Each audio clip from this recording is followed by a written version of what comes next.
I got nowhere to be. Oh! We'll podcast till fucking midnight if you want. All right, you heard it here first. 24-hour Whoa. live, fun, explode-tacular. We need a delivery like, what's that character from Borderlands? Stop it. Don't Get a get claptrap. out of here. Not Claptrap. No. Tiny Mr. Tina. Torque. Mr. Torque. Tiny Tina. He had the best deliveries, I thought. Like line delivery? What do you? Mm-hmm. Or like he brought packages? I have no idea what you're saying. Line deliveries, yeah. What the hell? What else would Mr. Torque deliver but fantastic Dude, I don't lines? know who Mr. Torque. Torque is. What are you parts? talking about? He It's was the the Fast guy. and the Furious thing. Get Mr. Line over here to deliver the torque. Oh fuck! He's a god in. It's gone now. It's like Mr. World and Mr. Tech or whatever. He's Mr. Torque is a god in American Gods. No, he was that guy that cut in with the guitar solos, and he'd be like, meow, meow, meow, meow. And be like, "Goddamn partner!" I don't even know what the fuck he would say. What But he had show? some wicked lines. Oh, in Borderlands. Mm-hmm. Wild. Played video games my whole life, Kyle B, and I don't know anything about that. Sounds like it. Sick burn. Look at this guy. Get him in the. Suddenly he's in the boudoir, and the claws come out. Kevin Byer is here. Hey, how's it going? It's going well. Thanks for asking. Brandon Lynch also here. Yes, I am. I'm happy to be here as always. Yeah, you sound happy to be here. And I'm looking at my watch. yeah, we got every second come of on, every show. Come on, boys. Hi, I'm Matt Eads. Cool start. Welcome to Talking Reckless, a podcast loosely about video games. Ain't nothing cold about it. It's fucking hot as hell. Yeah, holy smokes, the hottest it's ever been in recorded human history in Edmonton. A lot of all times happening to us, happening to the millennial generation. Had the worst pandemic, not of all time, but well, who knows? In our time, anyways. Had the hottest day in our time. Lot of new records, you know. Really something to be proud of, Matt. Yeah, Absolutely. Hey, I've contributed my fair share of carbon to the footprint, I'm sure. I bet you have not. No, yeah, no, you're right. In the grand scheme of it, yes, you are correct. How's everybody doing? Welcome. It's been fucking hot as shit here this week. Everyone's got their ice water, their frosty beverages of choice. Yeah, it is. Just trying to survive. It's only like 86. It's 30 C, 86 Fahrenheit outside. 87, I guess, right now, which is a cool break. Thank God. It Yeah. finally isn't 100. It was sneaky hot today. Like the last couple days I went into work when we were pushing to set the record, and I was just lathering myself up with the SPF 50. I was Yep. like, I'm gonna fucking just paste this stuff on like concrete, and made it through those days. Felt good. Was checking out the old tan lines. I'm like, no, we look solid. We made it. Then I came out today and it was like 23 and like rainy and like a little breeze went by and I was like, whoa. And it's fucking like no sunscreen today. 4 hours later, it was just beating down on me again, and I was like, "Well, you got me, Mr. Sun. Touche, you son of a bitch." Yeah. Ah! Let's come in on that. Just come in on that. Get rid Start of the it. whole show. That's Brandon Lynch on the ones and twos. Kyle B is here. Kevin Byer. I'm Matt Eads. Welcome to the show. Who played video games? Not me. Also not me. I did. I sure did. Kevin and I played a little bit of a video game. That's true. Some. You want to get it out of the way early so Wow. that we Yeah, can we might talk as well. about Kyle- real video games after? Kyle came in hot, Stay and we the same fucking poured some water on him. Distance from your mic, all right, and settle down. All right, Kyle, hit us with your video games.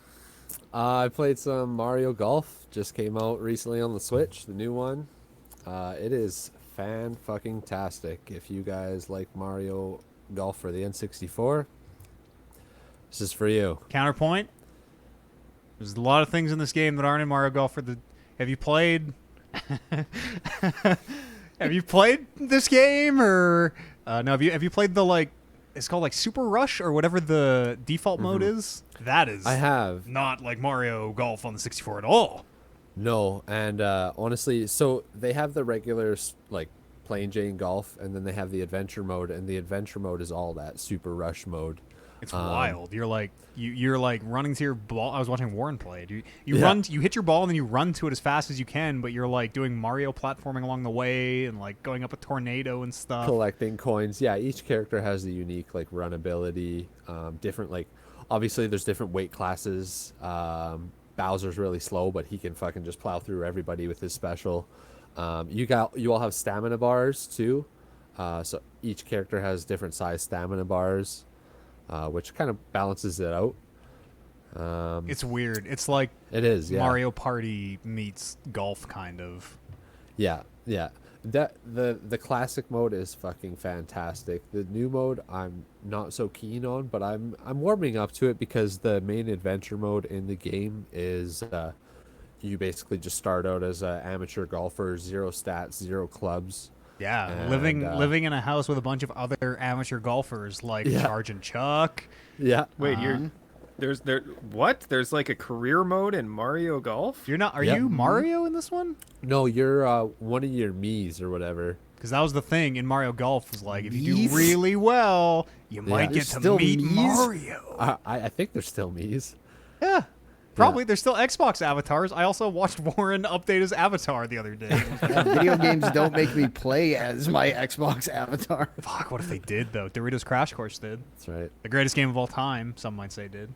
But it's interesting. I'm finding like the adventure mode is unique enough to keep me going. Like you can buy, there's different shops that sell different clubs, and you can customize what clubs you keep on your character. If you have too many clubs, it slows your character's speed stat down. So you want to go like prime with the clubs that you know how to use. Encumbrance. Putter and a 3-wood. My favorite. Exactly. Yeah. Each course, every time you're winning, you're increasing your experience bar, which lets you put levels and stats into, like your overall power for your driving, your speed. There is a curve stat, and I can't remember what the last stat is, but I'm having a hell of a time with it. It's different for sure, that mode, but the classic mode is where it's at for sure, especially if you got a couple buddies to play with. It's a hell of a time. So this is like a full 18 golf, or is this a mini golf game? It's full 18 rounds. It's like it's Yeah. a meter style, right? Press once to make the meter go up. Press again at the Yep. top. Press Yep. again at the bottom. So I think. You have your first power, and Mhm. then your second meter is so you can add curve or loft or like a ball spin to it. Yeah, it's like a full out golf, Kev, not like mini golf. It feels weird that there's like a Mario game that's like a Mario sports game, I should say, that's like realistic-ish. There's super moves, right? There's like Yep. you can okay. Yeah. We're good. Yeah, We're each good. character has. I'm a unique on super board move. with Mario Golf now. It's honestly one of the best Mario like sports games I've played in a while. The call is coming from What was that? inside the house. Oh, and then he knocked his mic over. This is like the Blair Witch. Yeah, it's a fun time though. Like if you're on the fence about it, or if you really enjoyed Mario 64, because I think this is the first golf game since the 64. Was there not a GameCube one? When was Toadstool Tour? Okay, that might have been the in between one between the two of them. I remember enjoying Toadstool Tour, if that's the one I'm thinking of. I've heard it was really good. Toadstool Tour was for the GameCube. Is Yeah. Mario 64, was that the one that had like just tons of like humans? Like there was just like it was like Mario, Luigi, like some of your favorite characters, and then just a bunch of like guy with orange striped shirt. I can't Named Jim. remember. It's Yes. been so long. There totally was. Yeah, Yeah. I remember that. They had names. I actually, Oh yes, you're totally- right. They they- looked weird 'cause They they had show like up weird in- proportions. Yeah, they show up in as like stickers or something, don't they? In Smash Brothers. that might be right. I don't know. Stickers or trophies, one of those two. It's tough for me to imagine liking a Mario golf game Yeah. right now. Golf- strictly because of how how much I loved the GameCube one. Hmm. And I was just watching a lot of gameplay of this one, and I know watching gameplay is not the same as playing it, but I was just like, I could totally see myself spending $80 on this and then not playing it past the first 5 days I spent with it. Yeah, there's a lot of good golf games too in that exact vein. Like the Clap Hands only makes golf games and just released a new one, and they're that same style of the triple meter press. Oh, it's so good. Everybody's Golf is so goddamn good. Everybody's Golf. Yeah, it's great though. I'm having a fun time with it. It's nice to just relax, unwind, Yeah, play a game or two. I think Warren is enjoying it too from the sounds of it. Hell yeah, great game. What else you been up to? Hot to trot, Kyle. The other new game, my OP pick of the week, OP pick of the week. Weak. is Proteus. Toilet It's, flush. It's Proteus. It's free on Game Pass right now. I believe there's either a trial. I'm not sure how it works because when you look at it on PC, it says free trial, but then it also says free on Game Pass for PC. So, it's a nice homage to old school Doom and like Quake shooters. It's got like it's got the music, it's got the blood guts gore, the fast pace. Proteus with a D. Yeah. Not Proteus with a T, the walking explorer game from like 2012 or whatever that I don't know if it won a BAFTA. I think it won a BAFTA if I remember. With a D for sure. Proteus, not Proteus. Proteus. Like fucking they're shooting in this game? What? But it's got a really interesting style to it. Like when you're going through, when you're dying, like I don't know if you guys remember in the old Doom games, but the Doom guy, whenever you get hurt and more injured, like his face would start to bleed and his eye would get scuffed up. Big time. Yeah. This game has that exact same thing, that kind of same feel to it. You can see like the visor lines in the HUD, which is a really old school thing. Yeah, the weapons feel all the same. Like it's really fast paced too, and there's a really interesting option in the graphics. I was looking around at it, tweaking it, because it starts out like at I believe 80. What's the field of view? Mm-hmm. And that was just making me motion sick, so I had to increase the field of view. But in there's also an option so you can make it to 3D models rather than just sprites, which is what the default is. So it was interesting to play around with that for a bit too, and just have a different take on the game. It almost like changed the way the game felt.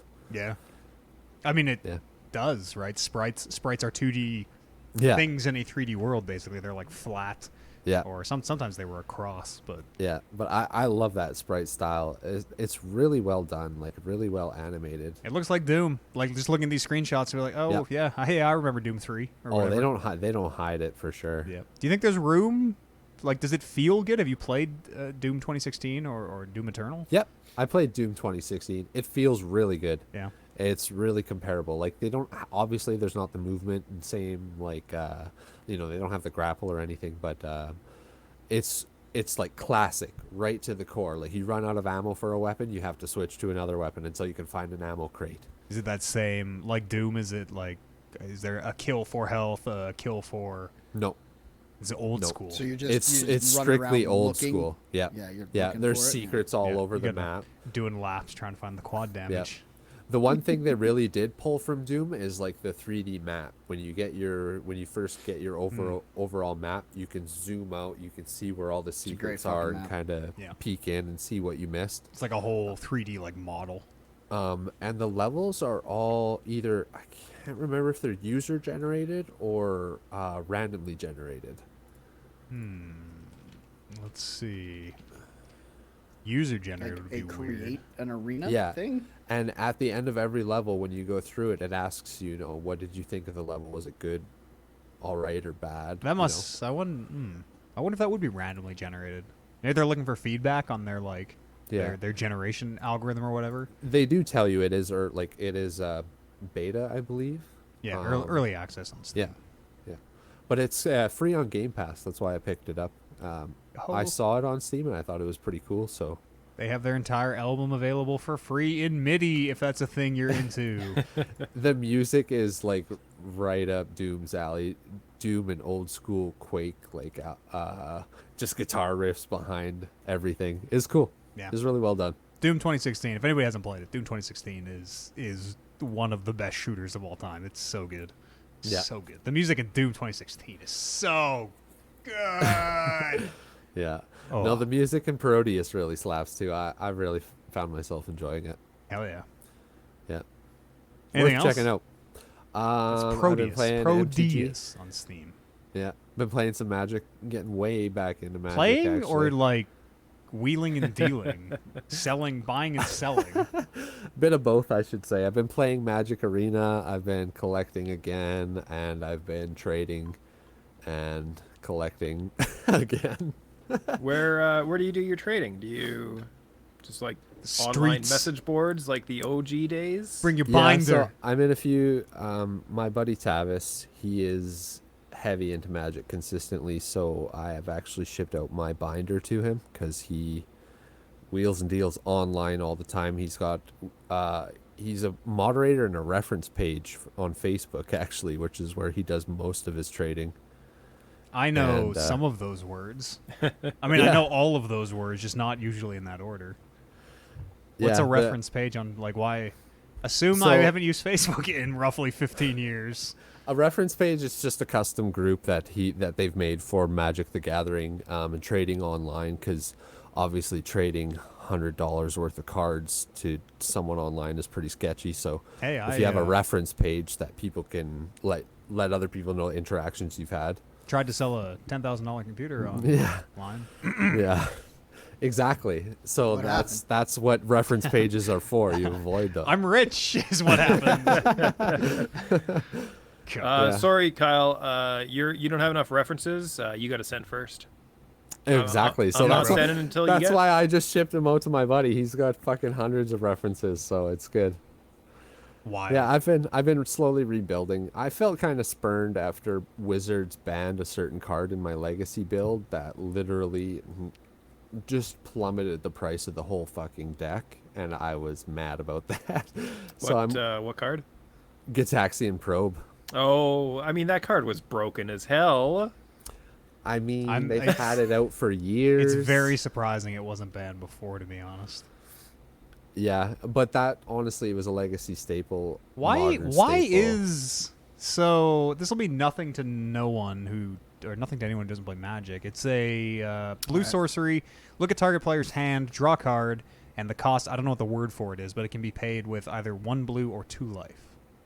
Phyrexian mana is what it's called. Phyrexian mana. Okay. Why Yeah. what makes it so broken? Like that doesn't Because it's a free card draw spell. It's a that free gives you cantrip. impression. Oh, you're Yeah. right. Yeah, pay 2 life, draw a card. Okay. Yeah. That is Yeah. you're right. And look at your opponent's hand. Yeah, even without the look at your opponent's hand, pay 2 life, Yeah, draw a card exactly. is one of the great. Okay, yeah. And it you're was right. it was especially critical in one of my decks because it was one of the blue cards I could run that triggered a draw spell. And triggering the draw is what a dredge deck always wants to do, because dredging lets you just throw cards into your graveyard rather than draw a card, and you get to play cards from your graveyard if you have the proper dredge deck. The so this needs like a preface of, had I been playing Magic on the regs, I would have been able to look at that card and be like, ah, yes, pay 2, draw card is insanely powerful. You kind of maybe should have known, like Kevin says, right? Like It had been Right, it it's had like been out for years. Yeah, Years the card and years itself and is years. like that 7 is or 8 fair. years old. That is so. fair. Usually, Yeah. if a ban is coming, it is like within the first few months. Yeah. But it's because Wizards started putting out new cards that interacted with it in such how a it way always that goes. they had Yeah. to. Yeah. They accidentally released some really broken infinite combo or something, and Yeah, have to- probably that blue enchantment that whenever you draw a card, your opponent mills. That seems like that could be. There's tons. There's honestly, Gitaxian Probe interacted in so many ways with so many decks.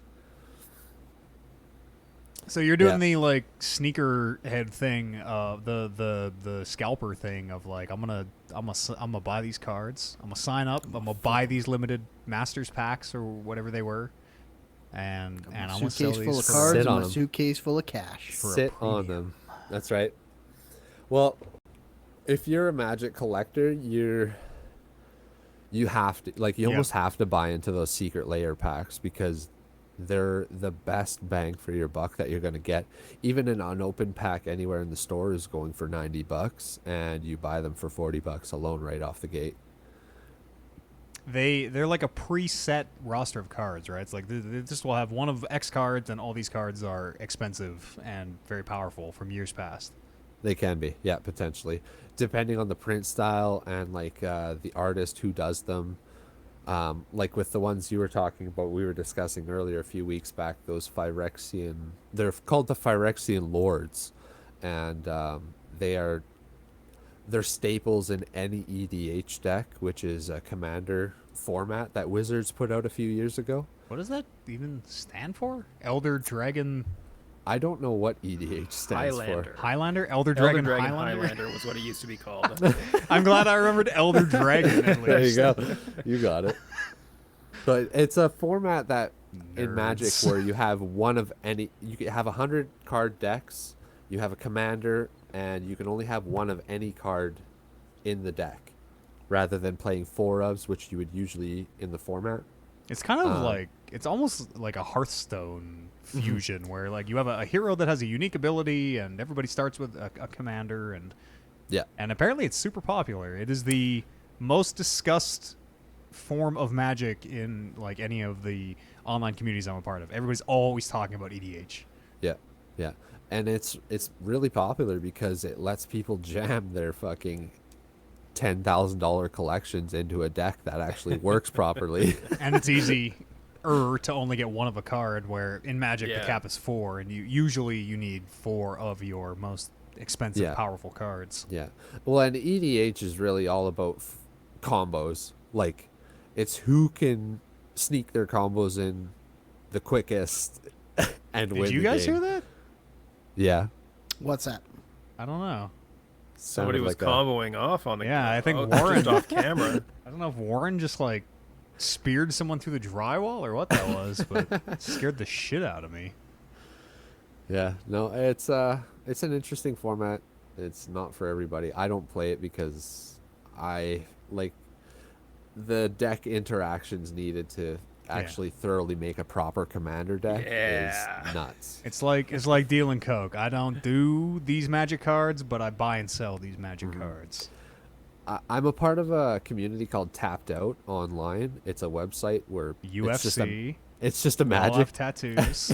No, like tapped lands, Tapped Out. Okay, Yeah, yeah. sure. That's It's there's people that have primers just based around their EDH decks, which is like just too much like for a me. guide, like a Yeah. here's how to play this unique singleton. Yeah, like if you 100 get card this deck. card, go this route. If you need this, get this. If That's you go like here. a flow chart or something. Oh fuck! There's like people spend hours and hours making their deck lists like fancy. They have drop down menus and shit. It's You gotta, wild. it's like when when I was making D&D modules, I gotta spend For the sure. time and make this look like the book, or else nobody's gonna pay attention to it. That's right. Exactly. Yeah.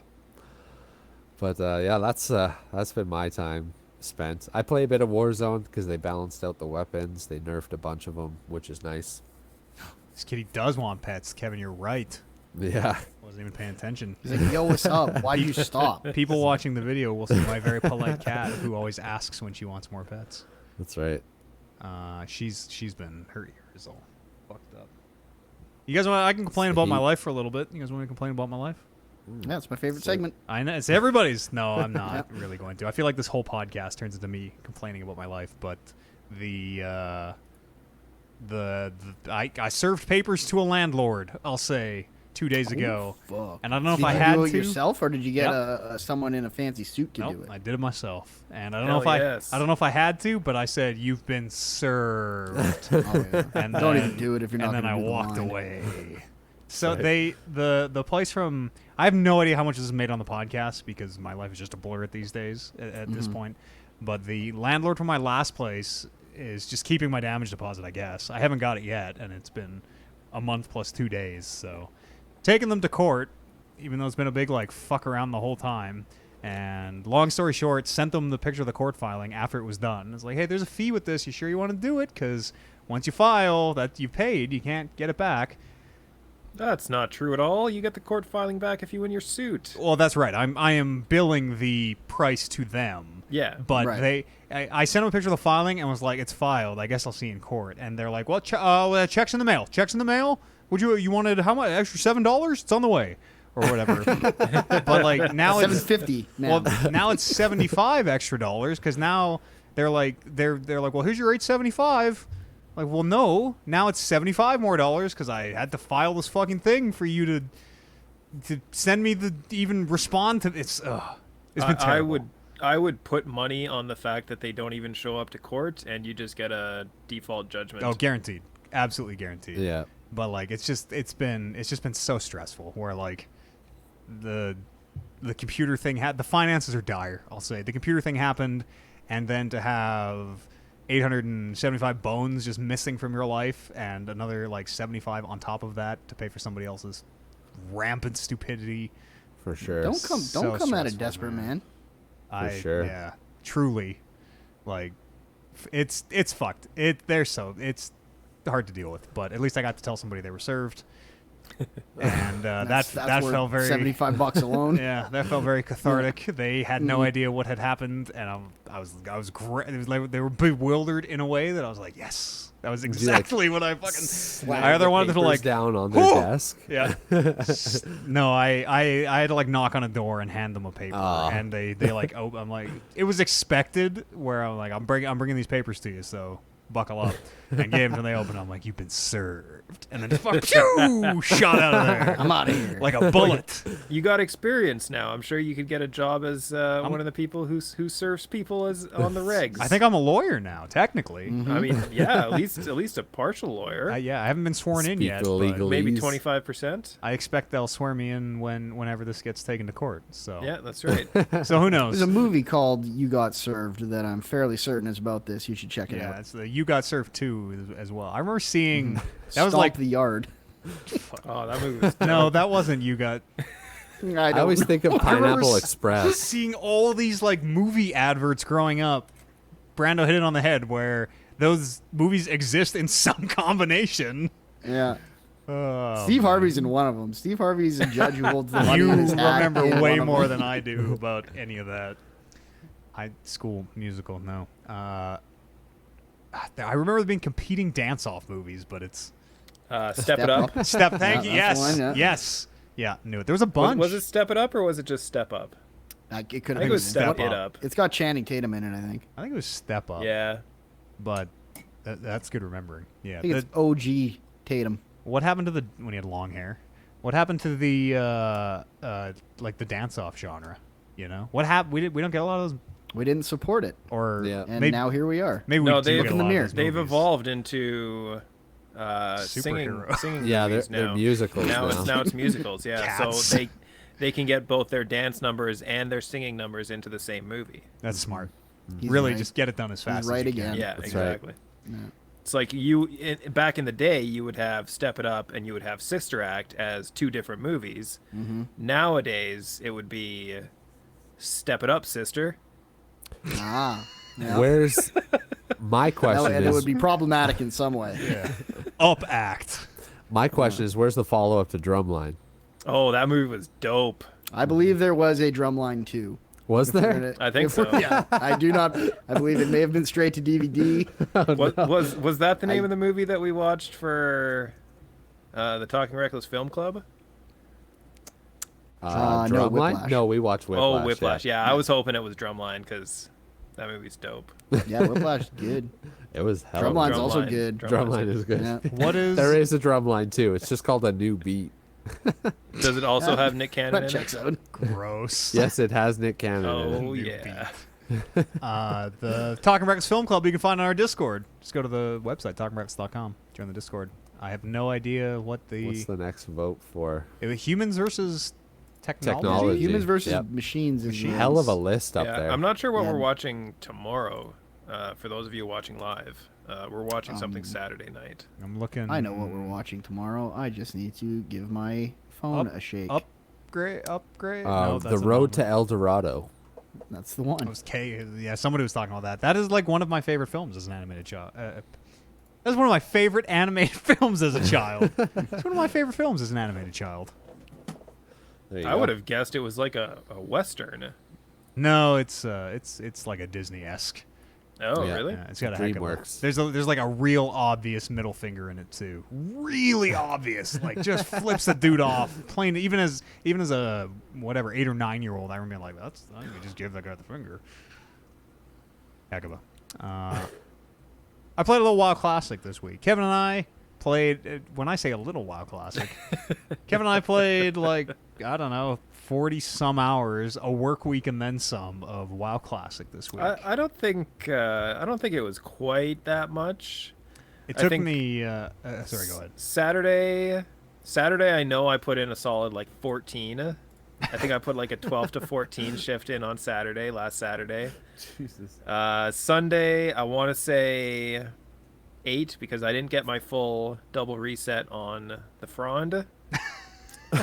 It's this Yeah. item that you get pretty early on in the expansion, where you click on it, it gives you 10 of a consumable that'll replenish your resources, and it has a 12-hour cooldown. So you know you're really hitting it good when you can get 2 hits on your Frond in one day. 'Cause you hit it right when you log on in the morning, and then you hit it 12 hours later. Sometimes there was one day where like I've been real fucked up these last few weeks and like getting up at like 5 a.m. and just can't sleep and whatnot. But like there was one day where I got up it was literally 5 a.m. Used the Frond. Kevin, you and I played. Used the Frond again at 5 p.m. And I don't know what time I got off, but it was like 3 or 4 hours from using the Frond the third time. I was like, fuck this. This is, I need to, I'm going to the wheat store. It's like a blanket. Yeah. WoW Classic is really like a blanket. For sure. I sort of didn't get it back in the day. Like as a kid, I found it boring and kind of played for the social aspect because all my friends are playing. And as an adult, it's definitely boring, but I get the draw of like it's a checklist and checking stuff off feels good because the way you check it off is very obvious to other players. You can always show it off. It'd be that in the way your gear looks or the damage you're doing. You just kill it in PvP, whatever it is. I've realized that is what it is. It is who has the most free time or money and can basically show it off. It's like buying a big expensive car to be like, look how wealthy I am. I have so much For free sure. time that I have all this gear or whatever. Like it's deeply messed up. Yeah, we both hit max level this week finally. Yep. Took me about 5.5 days played time, so 5.5 times 24 hours, whatever that is. Yeah, I think you hit a couple hours before I did, and probably we both probably had about the same played time. Yeah. But just It was slow too. There was a lot of AFK in, and I had another like 2 days almost on my bank from auctioning and whatnot. yeah, just doing your things. What's the gold count?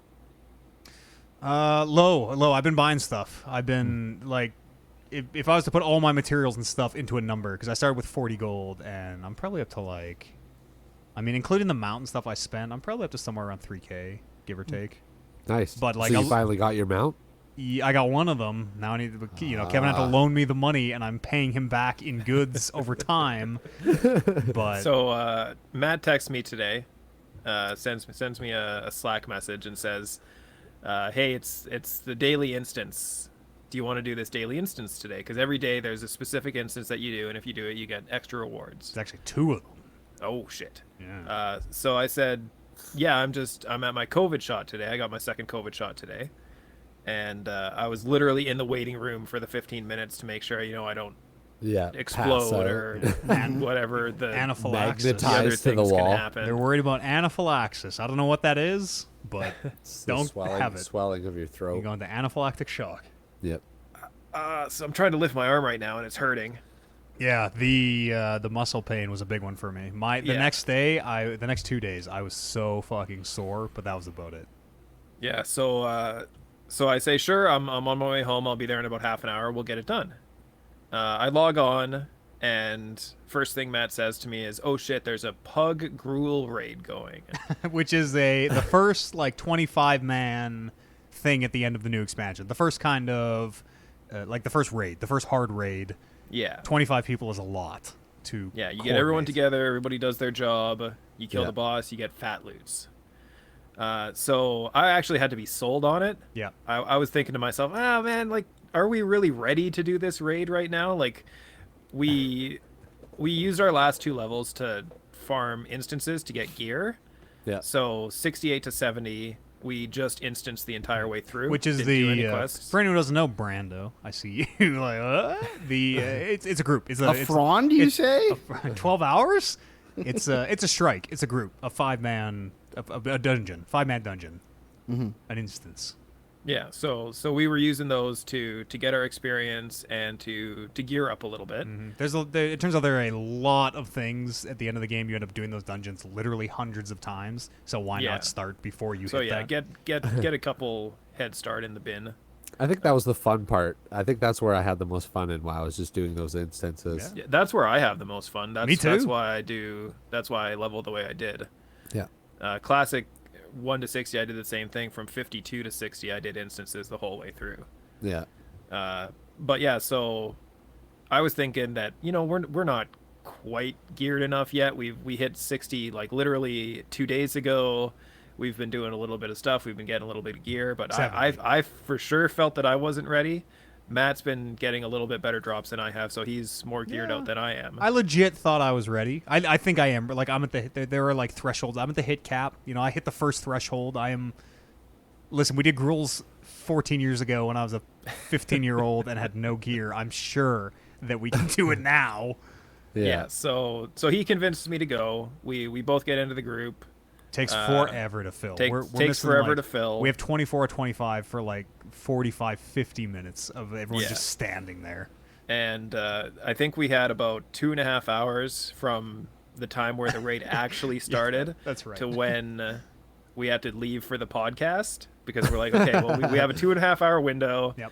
It's only 2 bosses. If we get in there and do it in one attempt each, it'll take literally 20 minutes. Done. Yeah. So we do the first boss. We wipe once. But it looks pretty good. We wipe in a way that like, fuck, we can totally do this. Yeah, everyone was kind of doing good enough. There was just one person that kind of had to tighten one aspect up. So we go back in, do the same boss again. I kill will say it. though, It was Matt along the way to this, there are several individuals, and this always happens, who there's just something up with them. Whether they just do not like speak literally any English at all, where I think that was the case here, where someone was like Chinese or Japanese, didn't use English characters and would just say sure, but they also have like, you have to do this thing at this time or the 25 of us are going to die. And so you're like, okay, hey, are you ready to do this thing? And they just say, sure. And then we're like, all right, let's go. And I was the one being like, say anything other than sure. Like, I don't know if this person's there, but okay. And there was a couple people like that who started to crop up. But in spite of all that, we got it done on the second attempt. Yeah, so we kill the boss, and it drops a piece of loot that works for 3 separate classes. So it works for my class, Priest.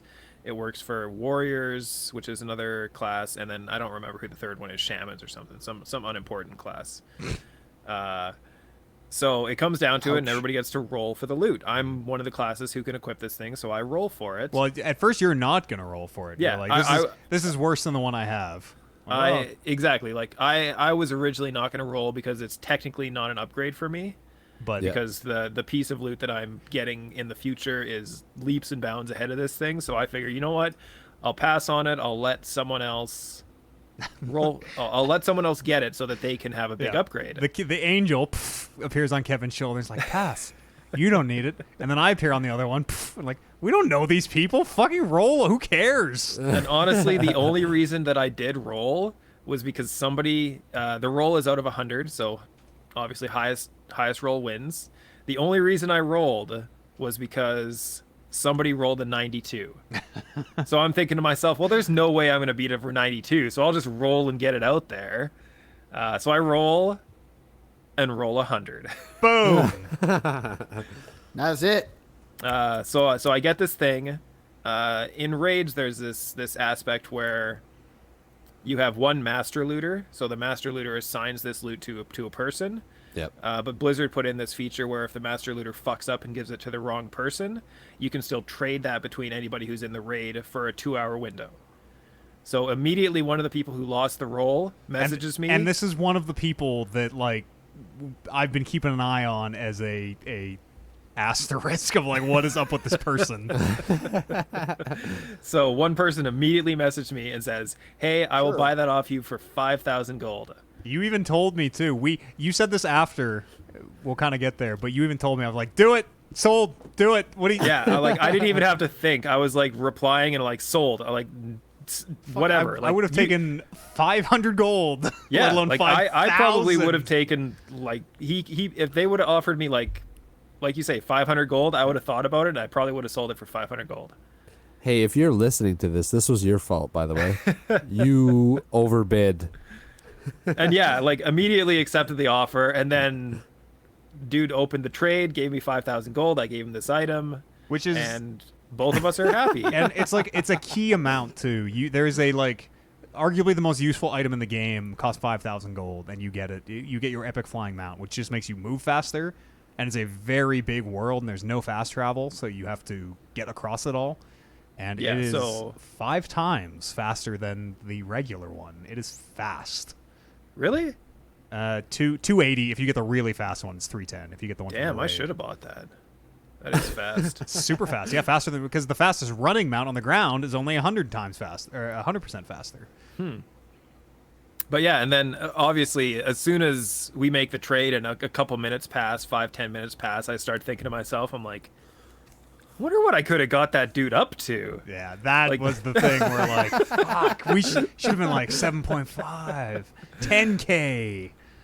Like, if the first offer was 5,000, and this is one of the things, like, had I known and had I done a little bit of research, I checked afterwards, this was actually that person's best item that they could possibly get for the next 8 months until the next phase of gear comes out.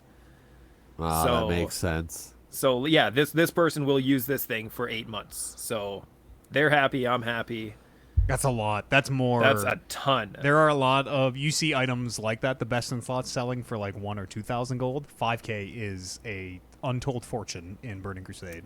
Yeah, there- and I was telling Matt earlier, like, every time I've played Warcraft, from when it first came out in 2004 to the last expansion that I played hardcore, which was Warlords of Draenor. 2016 or something. Yeah, so for that period of playing Warcraft, like, quite a bit, playing almost every expansion, raiding out almost every single expansion, I've always been poor. I've never had gold. I've never been able to do anything fun in the game because I've never been able to afford anything cool. And now I'm just sitting here with, like, tons and tons of money, and I'm like, well, what do I do with it? What am I supposed to do? Am I supposed to get flying mount? Yeah. Am I supposed to go really fast? Am I supposed to buy all these pieces of equipment and these enchants and these gear pieces that'll make me super strong? Like, what am I supposed to do? I have the Bill Gates syndrome where it's like I have so much money that I just don't know what to do with it. I think you made the right choice. You chose to prioritize gear over Yes. the fast mount, which for you, I think, because you are a healer, I think makes total sense. If you're someone who can get out there in the world and, like, do stuff by yourself, maybe the flying mount makes more sense because you make that money back in quests. Yeah, a geared out healer will always attract more interest than. Oh, big time. And it gets to a point where people pay for tanks or healers to come do their stuff. Like, I had 100 gold for a tank healer or a geared out healer to come do Karazhan or whatever. Makes sense, yeah. World of Warcraft, it's crazy. Very crazy. Do people still sell gold for real money? Yeah. Like, Yeah, that's gotta be still a current thing. cost for our server is 8 cents per gold. Yeah. So that is very likely a lot of these potentially non-English speaking people. The communication barrier is quite literally very likely Chinese gold sellers. Like, that is a meme in World of Warcraft, but also It's is not a bad price. it is literally the truth. Yeah. Also, gold is, like, way easier to make now than it used So to. yeah, that dude essentially just gave me $400 cash to buy that piece of gear. Yeah, when you put it like that, for 8 cents of gold, 5,000 gold. Fuck. Yeah, $400. Cash out. Get out of the game. Is that right? That's it. That's not 40. Yeah, That's no, not $40. I just pulled up the calculator. That's $400. That's more than I gained in my magic pulls. I spent $30 and I pulled a Diabolic How Tutor 8 cents a Japanese gold? alt. That is $400. Wow. Wow, Kevin, when you That put it is a like lot. that, when you put it like, because like the whole time too, I was like, you were the luckiest. I was just lamenting at how lucky you are. Not only do you roll 100 on this piece of gear you don't need, someone buys it for 5 fucking times what it's worth. Like just you always the Cylon. You're always lucky. Hey, this it just so happened that it was today. All good things happen When is my when you turn? become immune to COVID. When? It's true. Oh, and big yes, day for on the Kevin. day, Right. Yeah. on the day of your Yeah, yeah. vaccination too. Yeah, that's right. Wow. Wow. Bless. Someone, Mossy Wombat in chat here on the live stream says, classic gold is worth more than current gold. Totally. Inflation in WoW exists like in real life. Even way worse than WoW. Everything goes up by about tenfold or so every expansion, give or take. Yeah. And then Wow. periodically they kind of crunch everything back down. But They actually had a cap for the amount of gold you could transfer over. 1 million, I think, or something. No, it was 2,000 gold. So if you were playing WoW Classic, 1 to 60, 160 to 70 came out, and you clicked that button that says I want this character to be a Burning Crusade character. They would hard cap you at 2,000 gold that you could transfer over. Really? So that they Wow. didn't absolutely destroy the economy. 5,000 gold. I heard it was they, 2,000. They upped it to 5,000, I think, because people complain. Oh, okay. But yeah, they did have a cap on the amount of gold that people could bring into the expansion, because there were people like, I'm not sure how many real normal people would do this, but there were streamers who I would watch their stream and I would look at people just mailing them hundreds of gold. Yeah, instead of tipping dollars on stream, they mail them WoW Yeah. gold. So yeah, they just get infinite amounts of gold just cycled into them. And when you have that much, you can just, it's like when you become a rapper. Go on. You bring up I the know exactly community what with that's you, like. right? Is that It's like you don't just use your money on yourself. If you're making that much money, you bring up the community. Everyone who's your friend gets an epic mount. Everybody who's your friend gets all the best enchants. see. So These people are your posse. And then, well, Exactly. especially if you're a streamer, those people are like your bodyguards. I'm gonna outfit my fucking crew, and they're gonna get me to max level real yeah, fast. exactly. Which it's this also just like real life, money makes money. Like turning 100 gold into 1,000 gold is really hard. Turning 100,000 gold into 1,000,000 gold is just a matter of time. It ain't shit. Like it's top heavy, like economics Yeah. are in real life, and Because yeah, then the losses are way smaller, right? Because I bought this thing for 2,000 gold and I only sold it for 1,500. No big deal. yeah, it's. But when you're on the low end, that wild. $500 loss or that 500 gold loss is a big deal. Totally. The market's down right now. The last thing I'll say on WoW right for now is in the gold buying scheme, market seems down. I don't know if everybody recently hit max level and now there's a surplus of goods or what, but I got a lot of goods and they're all tanking. Like my real life stocks, like my retirement fund and my RSPs and all my, just like real life, the economy is going to shit. If you guys want to buy primal airs on Whiterun, you hook me up. Gargantuous, look me up. 144 or something to get rid of. WoW Classic. I can't wait to raid more. I can't wait till the podcast is over so I can level my tailoring more. Yeah, I got a couple things to do. Spend some of that too. money. Spend some of that money. That's right. Can you not just fucking play WoW while we're doing this? I wouldn't let I mean, them. I wouldn't want to. I'm not good at multitasking like that. But yes, you 1,000% could. But yeah, whenever I listen to you guys talk about it, you're like, yeah, I was like mid nap while I was leveling up the other day. I had 2 separate podcasts on, was writing a paper, cooking dinner. Yeah, it's very passive. You barely have to pay attention. Especially if you're doing auction stuff, for Yeah, sure. that's Oh, yeah. exactly right. Yeah. Yeah, multi-boxing. That's the one thing I could never understand is people who would multi-box. So you get multiple accounts and like multiple. I It don't was really know how it multiple works. Instances. It was called a multi-box. You would have multiple windows, multiple boxes of World of Warcraft open. Yeah. So yeah, there's videos out there of people multi-boxing 40-person raids as just by themselves Yeah, because 40 they have 40 accounts that shamans they have or leveled to whatever. maximum level. What the fuck? Yeah, it's fucked. Dude. Holy Ev- fucking shit. ridiculous. Everything that can and would be done in WoW has been. Like, it is crazy. I like hearing those stories about people like hitting max level just in the entry zones, like picking herbs Yeah. or fucking killing Yep. boars. Can't do like, that yet. That'll be a few expansions until you can do that. Yeah, this I is- remember that story. I think it was like That's mists. 460,000 herbs they had to pick to get to max level. Why? Wild. They didn't pick a faction. That was the thing. They got to max level without choosing a faction because usually if they get to level 10, pick a faction, Horde or Alliance. If you're a Pandaran, I think is what it was, and they hit max level without picking a faction by picking herbs the entire way up. Genius. Yeah. Sad, but genius. Everything. World about of it is Warcraft. Sad. You can do whatever you want. Yeah, it's I don't know. It's I'm very much enjoying approaching this game as an adult now and looking back on just, it's like any old game you played, who I was back in the day and the situations you were in and wild times. Brandon Lynch, Yo, I've heard that we might have finally I've heard I can finally shave my beard because like Kevin is keeping his for justice for a character from Walking Dead that he doesn't even know the name for anymore. Oh no, that's long past. I'm shaving as of Sunday. Oh shit, I was thinking about shaving. Justice for Han. My Justice for Han beard. mm-hmm. He was done You want me dirty to confirm? in Fast 3 in Tokyo Drift. He was done. Uh-huh. He was done the dirtiest. I don't think he was done dirty in 3. Wasn't I mean, if we're gonna get into early Fast and Furious spoilers, the one where he spoilers died? They should. that was- he did die in 3, but that was by design. No one was losing their mind that Han died in 3.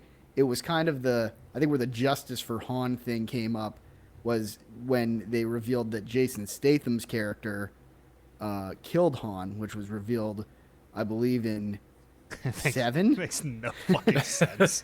Makes feels like in absolutely 7. no sense. Which 7 is the first movie chronologically after Tokyo Drift. Jason Statham, also the man in the grassy knoll, or shot JFK. That's right. That's right. He's all over. Yeah, he's all over Fast the action Furious landscape. is a wild franchise. So then when that went down, and then at the end of that movie, they kind of or at the end of 8, they kind of bring Statham into the family, and like they have the barbecue scene that they have at the end of every single one of those movies, where That's the Justice they're for like, "Hey, who's the Han. villain from the last movie? Let's have a barbecue with him. He's part of the family." Supposed Was to there a be- barbecue in 3? No, because that was Tokyo. They didn't find the barbecue thing Oh, Sushi right. by then. Yeah, It they was went to the Japanese race. barbecue. He had the Sushi race 3. with Toretto at the end.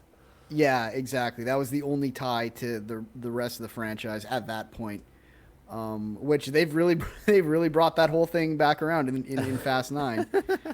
But yes, the Justice for Han movement was born of the fact that the guy who killed him, everyone's just like, let's be his friend. Fuck Han. We're having burgers. Yeah. So now Justin Lin, the director of Tokyo Drift and some other movies, has come in and been like, I'm gonna do Justice for Han. He's gonna be righted. Release in the Lin next few cut. movies. The Lin cut. So that's where we are now. Fast 9. F9. I think the official title is F9: The Fast Saga. Stunned silence. That you So do not you know adjust you're- your set-top box at home, listener. That is You stunned know you're silence. in for some hours of watching if you'd like to get caught up on the You're Fast Saga. The You're not wrong. Fast Saga. Good. Yeah. Unbelievable. So this is, I kind of left the theater thinking, at about 5, Fast 5, which a lot of people say is the best one, but a lot of people will also say, let's call them purists. I call them shitheads. Sorry, Kevin, if this is you. Will say that's where Fast and Furious lost its way. Oh no, I'm saying the first movie is the best one. First movie is very, very good. Big fan of but 2. a lot of people, I kind of like, Just I kind of like kidding. them all. I'll just Stop. go I out don't- here and say Fast and that Furious 2 3, kind of sucks. 3 was the only one that was actually about racing. What? One was about Whoa. racing. One was about One, racing. They went one and 2 are to totally a about couple racing. races. One was about a crime bust. They were trying to get into the racing ring. You're right. Bust criminals. But it was to It's- get in it's via true. racing. I see what you mean. They weren't- like the end. It was you were racing for like pride as much as anything in 3, where Yeah. every other one it's like we're racing We gotta for rob our lives. Yeah, we're Yeah. racing with a bank vault behind us. Yeah. Honestly, that was where this series probably peaked. But anyway, around around 5 of Fisher kind of opened up in the earth between like the people who are like Fast and Furious needs to get fucking crazier, and then the other people on the other side who are like How it used to can be it? about the racing.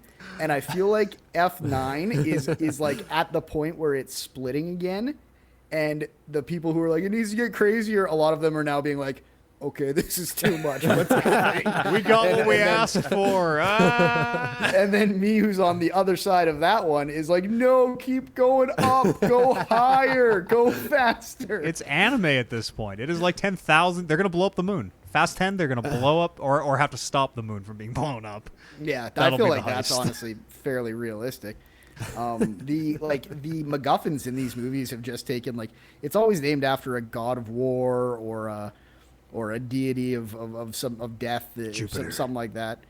And like Cypher and Ares and all sorts of fucking bullshit like that, and you never really know. You're like, what are they doing in this city? What are they trying to get? And There it's- is an I enemy guess it doesn't faction matter. in Fast Furious. There's like a Cobra in Fast Furious. So Cypher was believed to be an organization and revealed to be a single person who is Charlize Theron. And and she's still bad, which is good because she's actually she is. now through 2 movies probably has a bigger run of someone not flipping face as anyone in this movie, and she's been pretty decent villain. I feel like she might have done all of 2 days shooting this movie, but yeah, she's the closest thing we have to a real bad guy right now. It's like this it's just very clear that we're setting up a string of movies here in a way that even through 7 and 8 you were kind of like, you could just kind of end it at any time, and then Justin Lin came in, did 9, and he's like, no, we got some stories to tell. All of them center around Han, hopefully. Yeah, I mean, Han was actually kind of in a disappointing amount of this movie, but it feels like he's going to be important moving forward. He Have we is a got part of justice? the end. He has not got justice yet, I don't think. I have to keep but the beard, I end guess. the end credit scene, I will say without spoiling it, is very centered around the subplot of justice for Han, not Yes. around the let's save the world Someone being aspects like, of Fast and Furious. wait a minute, that Jason Statham, whatever his character's name is, killed Han. That's fucked up. Boom, Yep. black screen. There you go. John Cena makes his Fast and Furious debut in this one as Dom's yeah. brother. That's Oh, right. as doesn't even one make of the any family. sense. I remember it's- watching the trailer and them having Dom fall out of the vault and doing like a water drop sound, just like a bloop. No splash. Did anybody remember that? No splash, No not a splash. Just a. That meant lean meat. Is Ain't no the splash. Rock's not in this one, right? No, They replaced no. the Rock with John Cena. Essentially, if by replace you mean they found a man of similar muscle mass to be in it, they're not playing like really similar characters, but Well, I mean that they found a former wrestler yeah, guy pounds per who- square inch is yeah. kind of there. Is this Black Superman? Is that Hobbs and Shaw? Idris Elba, the bad guy in the trailer, he's like, I'm like a black Superman and has superpowers or something. Yeah, that was. Hobbs Yeah, and he's Shaw. freaky strong. Okay, that's a Fast and but Furious movie, right? I wouldn't say he has Allegedly. superpowers. I don't. I know feel if like- that was. It was, but it's not a true Fast and the Furious movie. No, it's Fast and Furious Presents. It's part of the Presents saga. Because I remember who the played slow saga. What's that actor's name? Tyrell. He was really mad about that. How could you do A lot of them Tyrese. were really a movie? mad about that. Yeah, Yeah. we're a yeah. family. It's about family. I mean, there's a lot of meta context there, right? With a show about family that is like, let's take one of the cast's most beloved characters, have him killed off by an actor, and then have everyone not care that actor killed them off, and then give them their own movie. I mean, And then there suddenly was maybe everybody some cares. yeah, there's a lot of hypocrisy there with making those, but I mean, I'm still fucking in. Like these, like they keep just. So I left the theater with went and saw with Andy, and I left saying like they've throttled up how stupid the plot is to really match the stunts now. Like there was a while where the plot was simple and the stunts were crazy, and now they're making the plot really really dumb, where they'll be like having this serious conversation of what to do next, and you'll just Gotta be like drift smiling, the shaking your space head. shuttle I'll never around the forget. moon. I'll never forget when they all had Dom's car anchored, and they're like, how much horsepower does that thing have? Oh, I don't know. It must be pushing like 3,000. He's just like still flooring it further into the floorboard somehow. Oh yeah. Is that as someone who doesn't know cars? Is that like the equivalent of Goku going Super Saiyan, where they're like, that shouldn't be possible. Like a It totally is. 3,000 It's the exact same thing. So many horses, it can't Yeah. contain it. like The a first two 3,000 people are sorry. The first two people are like, he's got to have like 2,000 horsepower in there, and then someone comes up super dramatically, is like, try 3,000.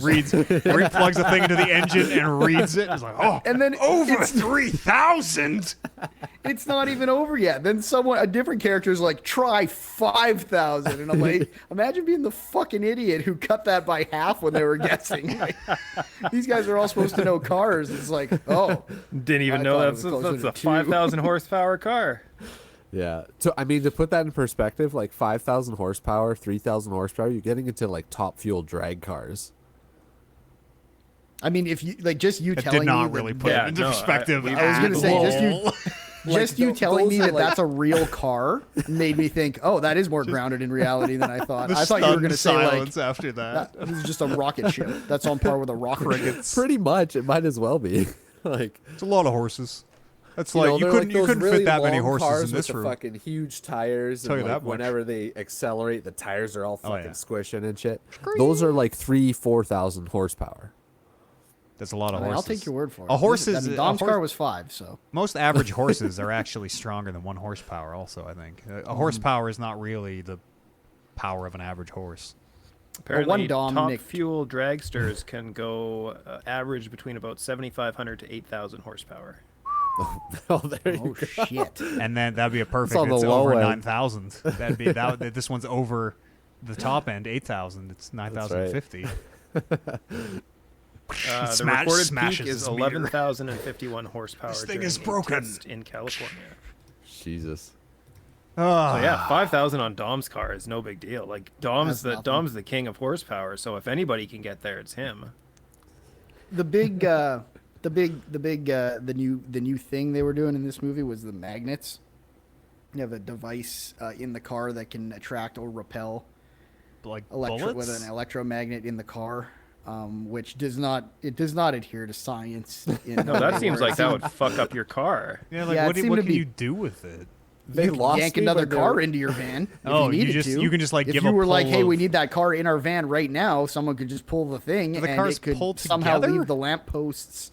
The lamppost could be fucking because for whatever reason, the car that has the machine in it is not getting pulled towards the thing that it's attracting. Way heavier. It's got some kind of ultra dense got yeah. science Right. A thing. neutron star in its fucking axle. Yeah. Well, there's a It's lot of moving metal ridiculous. pieces in the engine of a car that would all immediately seize as soon as sheer- that magnet is turned on. No, they're made of it's Synthetic Plastic fiberglass. cars. Yeah. no. Honestly- Does a car engine rust? Does a car block rust? If you told me a car block was made of some aluminum carbide something that was not magnetic, I might believe that. I might A good totally. car block is made of iron.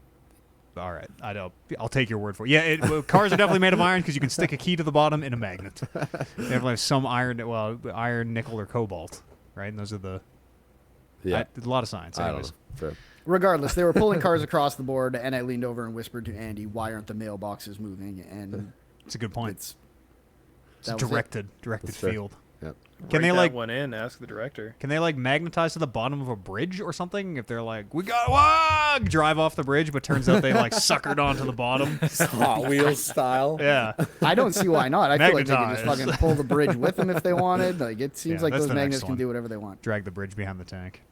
They lost me when they were shooting those electric lances into the cars and too. So That was to like hack Oh. into them, right? That was Brother, like control That's the the. most realistic thing I've seen in movies. They made my like my ratio brakes. slightly worse. It didn't like turn the car off, did it? No, they like jammed their ECMs and locked up their brakes or something. Oh god, yeah, my gear ratio is a little off. Fast and Furious, fast saga. Hell of a franchise. Hell yes. Saw it in the IMAX. Felt just fantastic. Oh, that was to be probably back. nice. Yeah. The You're- people there were just chomping at the bit for it. yeah. People were screaming. That's a good movie to see too for the first back. Absolutely. You want to very quick, Kyle, want to talk about Dexter because I like Dexter a lot.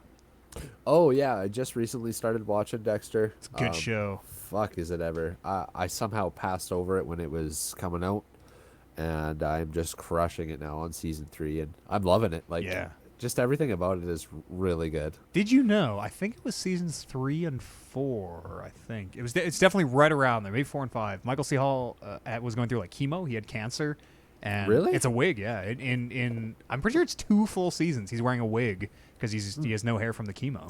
Is it noticeable? If you know to look for it, it is a little bit, but someone told me that after the fact, and I had never ever even thought of that. Oh shit! What a Yeah, badass. someone That's in chat awesome. says, "Surprise, motherfucker." That is that is what that is the show that's from. When I saw that scene, I was like, Huge lol. It's such a Yeah. good scene. He's such a good. Oh man, the first 4 seasons of Dexter are so good. Yeah, yeah. So I'm having a fucking hell of a good. time with it. Last few seasons are bad, but Michael C. Hall I've heard. has said that show sucked. The ending of that show really sucked. What Is if we it- made another season or 2? Here's my question: is it Game of Thrones bad? Oh, it is. Yeah, it is. It is some of the worst television that you have ever seen in your life.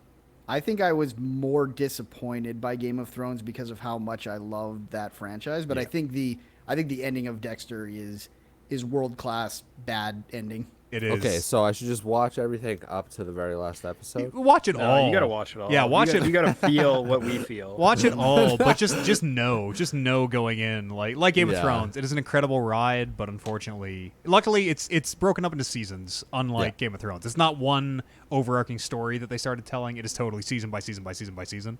So Yeah. the first 4, maybe 5. I remember that Edward James Olmos season being not terrible. I think as well. I like that one. I think that was season 5. Yeah. Yeah, the last season bad, but it's so good up until then. Wow. Yeah, I'm digging it. It's a hell of a show. Let's maybe stop for a quick break here, unless anybody has anything else. Then, Yep. and we'll come back, do some news. See you on the other side of this musical break. Let's come back and talk about some news here, gentlemen. No, all right. Pull my thing up, my news sheet. Cock. Top my cock up. I didn't. You know what? As we start doing this, I realized I did not pull a single news story. So I'm glad that other people put stories on here because I meant to do that, and then Kevin and I played WoW all day. I was gonna put a news story on here that I didn't. Good save, everybody. Some of this stuff I did see though. Top story tonight. We read this last week. Dead Space remake. Jeff I think Grubb. there's new news. Jeff Grubb said, "Who knows what it is? We might be dead." It Jeff sounds Grubb like has it'll be a proper remake. Yeah, Yes. Jeff Grubb has more to say now. We Jeff did- Grubb says it is going to be along the lines of the RE2 remake, probably. from the but- grounds up is kind of the implication. New engine, probably new look type of thing, but same story. Same story. Isaac going through the. I don't even remember. What did he find the? It was like you found a monolith, right? It was almost like Space Yep. Off. The monolith drew in the necroliths, and Yep. Yeah, and then you fight the big fucking moon thing at the end. yeah. Is that 1 or 2? I think that's 1. The entire. Oh, no, you fight the giant squid at the end of 1. Yeah, I think 2 is where the planet has become. It's like the planet of it's a zombie itself. Yeah. It's been a long time. Dead Space 1 and 2. Let me get my words together here. The Pink Whitney, gentlemen. Dead Space 1 and 2. Hell of games, action horror games. I actually just recently downloaded Dead Space 1. I recently downloaded it. By recently, I mean this morning, so I could play it later. It's good. I think it still holds up. It is very Monster Closet-y. It was like one of, not the first game, obviously, but it was one of the first games to really, like, they throw so many at you that you're like, surely there's not another. Wow, there was another one. Yeah. Like, it's very Monster Closet-y, but I still think those first 2 games hold up. Super good. Yeah. Gotta turn the guns. God, turn that gun sideways to cut the limbs off. Always feels so good. Oh, I maxed out the plasma cutter. That was the first thing I maxed out. So I was like, oh boy, this is gonna be my bread and butter. This is interesting. I read this story and kind of felt a mixed bag earlier in the week. Remedy and 505 are working on some new Control video games, it sounds like. Something called Project Condor, which is a 4-player co-op PvE multiplayer game. Props to whoever wrote these notes, by the way. Going in cold and feel like I'm nailing it. And then, yes, they also announced a bigger budget Control game, which will likely be Control 2. I don't know. My gut reaction to 4-player co-op PvE Control game is my favorite thing about Control sure ain't the shooting. Yeah, but part of me wonders if it would be very cool to mix powers. Okay. Yeah. Okay. I would assume you're not just getting control of the character from Control, and here's the same power set. But I would assume you have I assume it's going to be so. The poster for the announcement is very much like the different style of workers, like the rocket launcher guy and the classes and all those almost people, and they're all sitting on the fucking bench looking all bored and depressed as they do in Control because of the boringness of this incredible world they live in. In front of a body bag. So I imagine maybe those are the 4 characters you're going to be, where it's the rocket launcher dude and maybe a sniper class and a telekinesis person. I don't know. Oh, yeah, okay. Yeah, one of them's all wrapped up like the floaty chair people. The floaty chair person, yeah, exactly. That looks interesting. Yeah, but like I say, the gameplay and Control is fine. Don't get me wrong. It's good. There's nothing wrong with it, but it is not for me anyways, the draw to that game of I can't wait to get in here and pull a piece of concrete out and throw it at a guy like I've done 26,000 times. Right. The best part of the Control is the story, so hopefully they have a cool story to go along with that. Yeah. I don't know. I'm always skeptical. Everything is Left 4 Dead right now, just like everything is or was PUBG, and before that it was League of Legends, and before that it was World of Warcraft. Everything is a 4-person co-op game right now, so I'm kind of into that way more than all those other things, so maybe this is just a good time to be me. It gets easy to get cynical about it, though, of how many different versions of this do I want to play? Well, we haven't played one yet. It's true. None of these have I will come say, though, this does not apply to this one. This does not apply to whatever the Control co-op game is called, but there's 3 zombie games. Back 4 Blood, and there are 2 others that look identical to one. They're all first person. You all start in the exact same safety room from Left 4 Dead. They have almost 1-to-1s from Left 4 Dead, it looks like, where here's the licker that wraps you up, here's the one that jumps on you that someone has to help you from, here's the big one that blows up. They're and again, this is not applied to Control, but that game, Left 4 Dead, seems to be being remade into everything right now. It's just the formula. Totally. I mean, Left 4 Dead 2, Left 4 Dead was incredible, and Left 4 Dead 2 just perfected it. But there's unlike the other examples that I listed off, unlike the PUBG and Fortnite and World of Warcraft, there was no, what was the catalyst for all these? There was no ultra successful, oh my god, this is, I feel like PUBG was the catalyst for battle royales. Yeah, what was the catalyst for this Left 4 Dead? Because Left 4 Dead 2's been out for, I see what you mean. Over 10 years, I think. It came up pre-2010. I mean, hear me out. I like to think the catalyst is the fact that people fucking love these games and they sell really well, and everyone's like, we should make these because they sell really well. It's been a long time, though. Well, how do they know they sell really well? Because they probably all figured out they sold really well, and then they're start working on this, and everyone was working on them at the exact same time, so none of them came out, and now 100 of them will. The the early PC Alien vs. Predator games were very reminiscent of this formula. I remember playing those fucking for hours and hours, and they were a lot of fun. Definitely in the same formula, but earlier than Left 4 Dead. I don't think maybe Left 4 Dead copied that, but could be somewhere. Could be some influences there. Yeah, there's a very specific flavor to Left 4 Dead that is Back 4 Blood knows they're naming their game the same thing as very much legally want you close to as know. they can. Yeah. Yeah. Like it's very much they're wearing it on their sleeve. It's just what it just seems so strange to me that like Left 4 Dead was so long ago,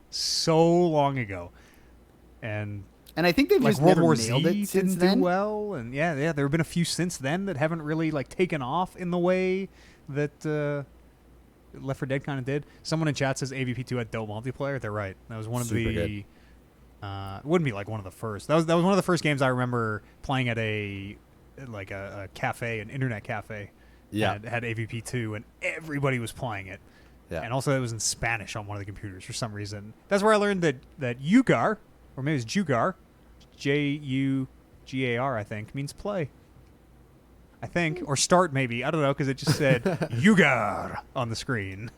And well, great, playing AVP in But Spanish. Those were like, you know, you had your 5 Marines and you had your aliens. Yep. And there were different That was it. classes. The alien Yep. could be the Predalien or the Yep. the big one or the that was it's a weird. We need like a specific name for that genre almost for the 4-person like zombie specifically. Control. They're not literally zombies, but they're zombies. You know, you gotta. It's the dead rising. It's the defeated rising up, and you gotta shoot them in the head to put them down. Because it's kind of a horde mode, but it's more goal oriented than a horde mode usually. In more a horde distance mode, you're traveled often. totally for some reason I really love the completely meaningless genre discussion that we're having right now. But in my head, yes, a horde mode is a thing that you stay in place and hunker down and build defenses. One of these, you move through a level and have to either complete objectives or get from an A to B. It's so dumb. The genre thing is so, especially with like roguelite. It's so stupid, but I love it. What is the difference between an action character game and an RPG? And it's so What's the stupid. difference between Fast and the Furious 1 and Fast 9? Yeah, fair enough. Rocket engines. What's the difference between an action adventure game and a character action game? That's when you really start to get into it. Whenever I hear Tuna, no character action crust. game, I specifically think of like the big combo S rank, Devil style. May Cries. Devil May Cry, Bayonetta. Yeah. Action adventure, I feel like you could call like Legend of Zelda, Ocarina of Time, an action adventure game. Yep. Like I anything agree. where you fight something and travel the world. I agree with everything you're saying, but if you asked me to tell you specifically why, I couldn't do it. Like, I don't know, it's just a gut. I just know. I can just look at a game and I just know. I can tell Yeah. you. It's the gamer instinct. Call of Duty Modern Warfare 4. It's an RPG. You level up. You get experience. You pick perks. That's right. It is the truest form of the JRPG. What else do I have on this new sheet? Ghost of Tsushima is getting an expansion slash. Oh no, this was available on the PS4. Okay, is getting a expansion slash director's cut. Iki Island. I don't know anything about it. Apparently, Yeah, no one does. They haven't might- really announced what it's going to be about, but Iki Island is the story expansion, and then the director's cut is a bunch of tweaks and everything, and the new expansion. So well again, I am not super into Ghost of Tsushima, but the post game stuff kind of centered around. I don't remember their name. Oh yes, I do. I can do this because it's a magic card. It's Kamigawa. Common Spider. The Kami of Death. Yeah, giant spider. It's $12.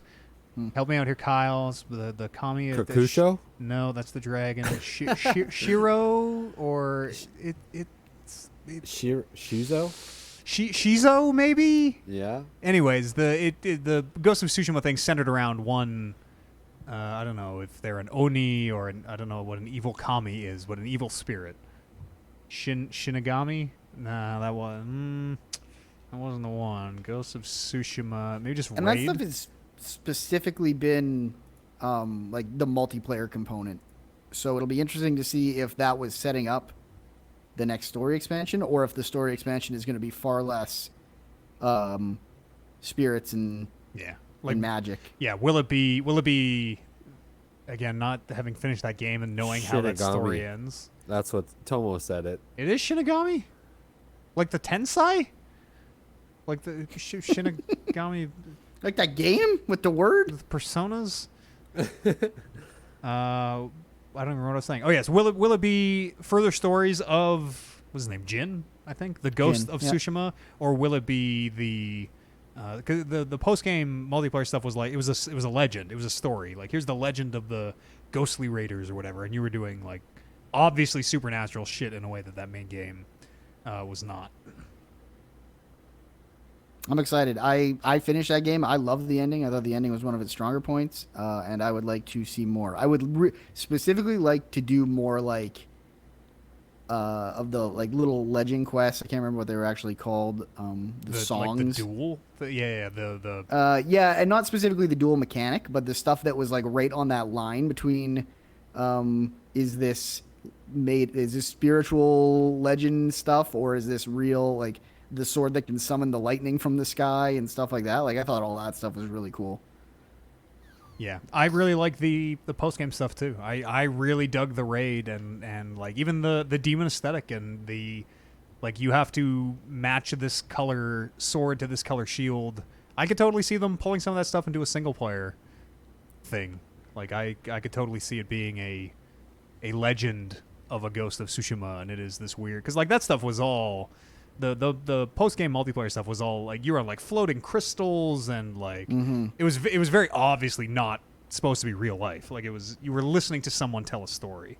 And it was That's cool. multiplayer made specifically, Yeah, so they totally. would have to figure out a different way to maybe use those colors if it's single player. Yeah, Like I don't really want to just run around the map a la Doom and find my colors. So I can no, fight not the at right all. guy. But I could see more like mechanics that don't make sense in real life being applied Sure. here. Of like, we're telling a fun story, so here's the part where you get the lightsaber or whatever. They could do cool Oh, stuff. sign me up. Or it could just be more. It could just be more content in an already content-laden game. It could be 25 more Fox shrines, 50 more, whatever's. Hell yes. Couples. Here's a new cutscene where Uncle's like, "You're a shit ghost. I hate you, nephew." I mean, if they want to put some decent story, like another good story arc, I will probably do another 50 foxes and 50 shrines. And They added Japanese lip sync. Hey, there you go. That's actually I remember that being a real sticking point. Which the Japanese VO had English lip sync, which especially for someone or something claiming to kind of ape the Kurosawa, is that the right name of the director?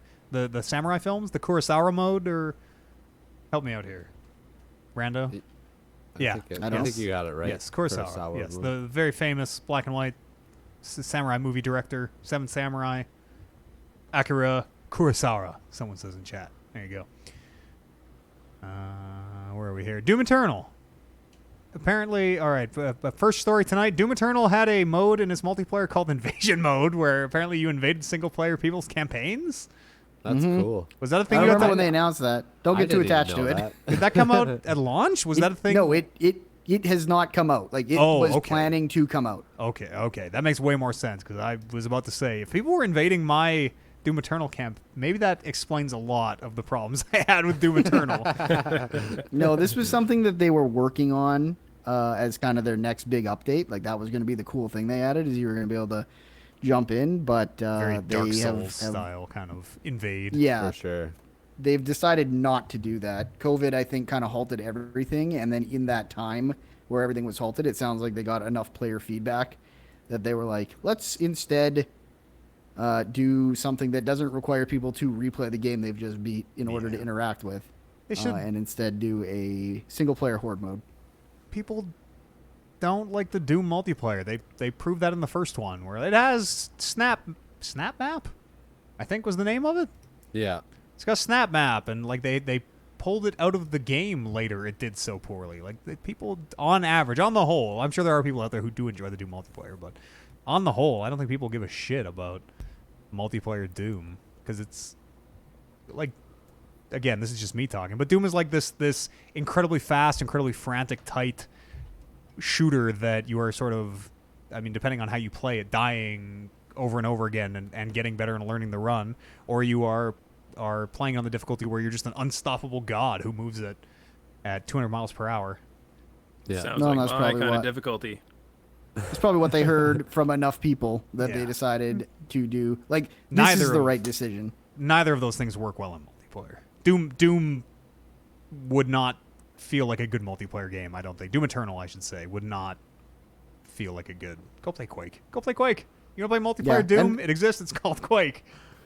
Whatever they're doing is, I mean, they're obviously doing enough with battle mode that they're supporting it. Like, there's another update coming out to it and everything. But yeah, I think this. If I wanted to go back and play Doom, it would be to do what they're putting out now, which is give me the hardest fucking combat arenas you got and Yeah. keep them coming. Or go play like if you multiplayer Doom is. Oh no, that was Quake. Also, is Rocket Arena. There was no Rocket Arena multiplayer was Quake. Doom, right? I'm not crazy. Like Doom 1 and 2 didn't. It was Quake. I'm pretty sure the first Doom had deathmatch in it. Hang It on, was let's just see. deathmatch. It wasn't called like anything else. It was. You couldn't. It didn't pick up nearly as quick as Quake did. Multiplayer Doom. The problem is there's so many games called Doom at this point that it's really hard. Doom Deathmatch. There's a mod in Pile of Doom. Yeah, it's long storied history behind Doom.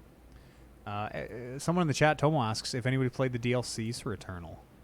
I've played the first one, and I'm gonna play the second one. Yeah, you I said, liked you it, said but it was pretty good, right? It's it's fucking hard. Right? They don't ramp you back up at all. So Oh, right. I was kicking around the first area a long time, just trying to get the muscle memory back, and then once you get there, you kind of keep going at a good pace. They just throw you back in. Like, well, I hope you remember how to do all these, like, hundreds of abilities, it feels like. So many.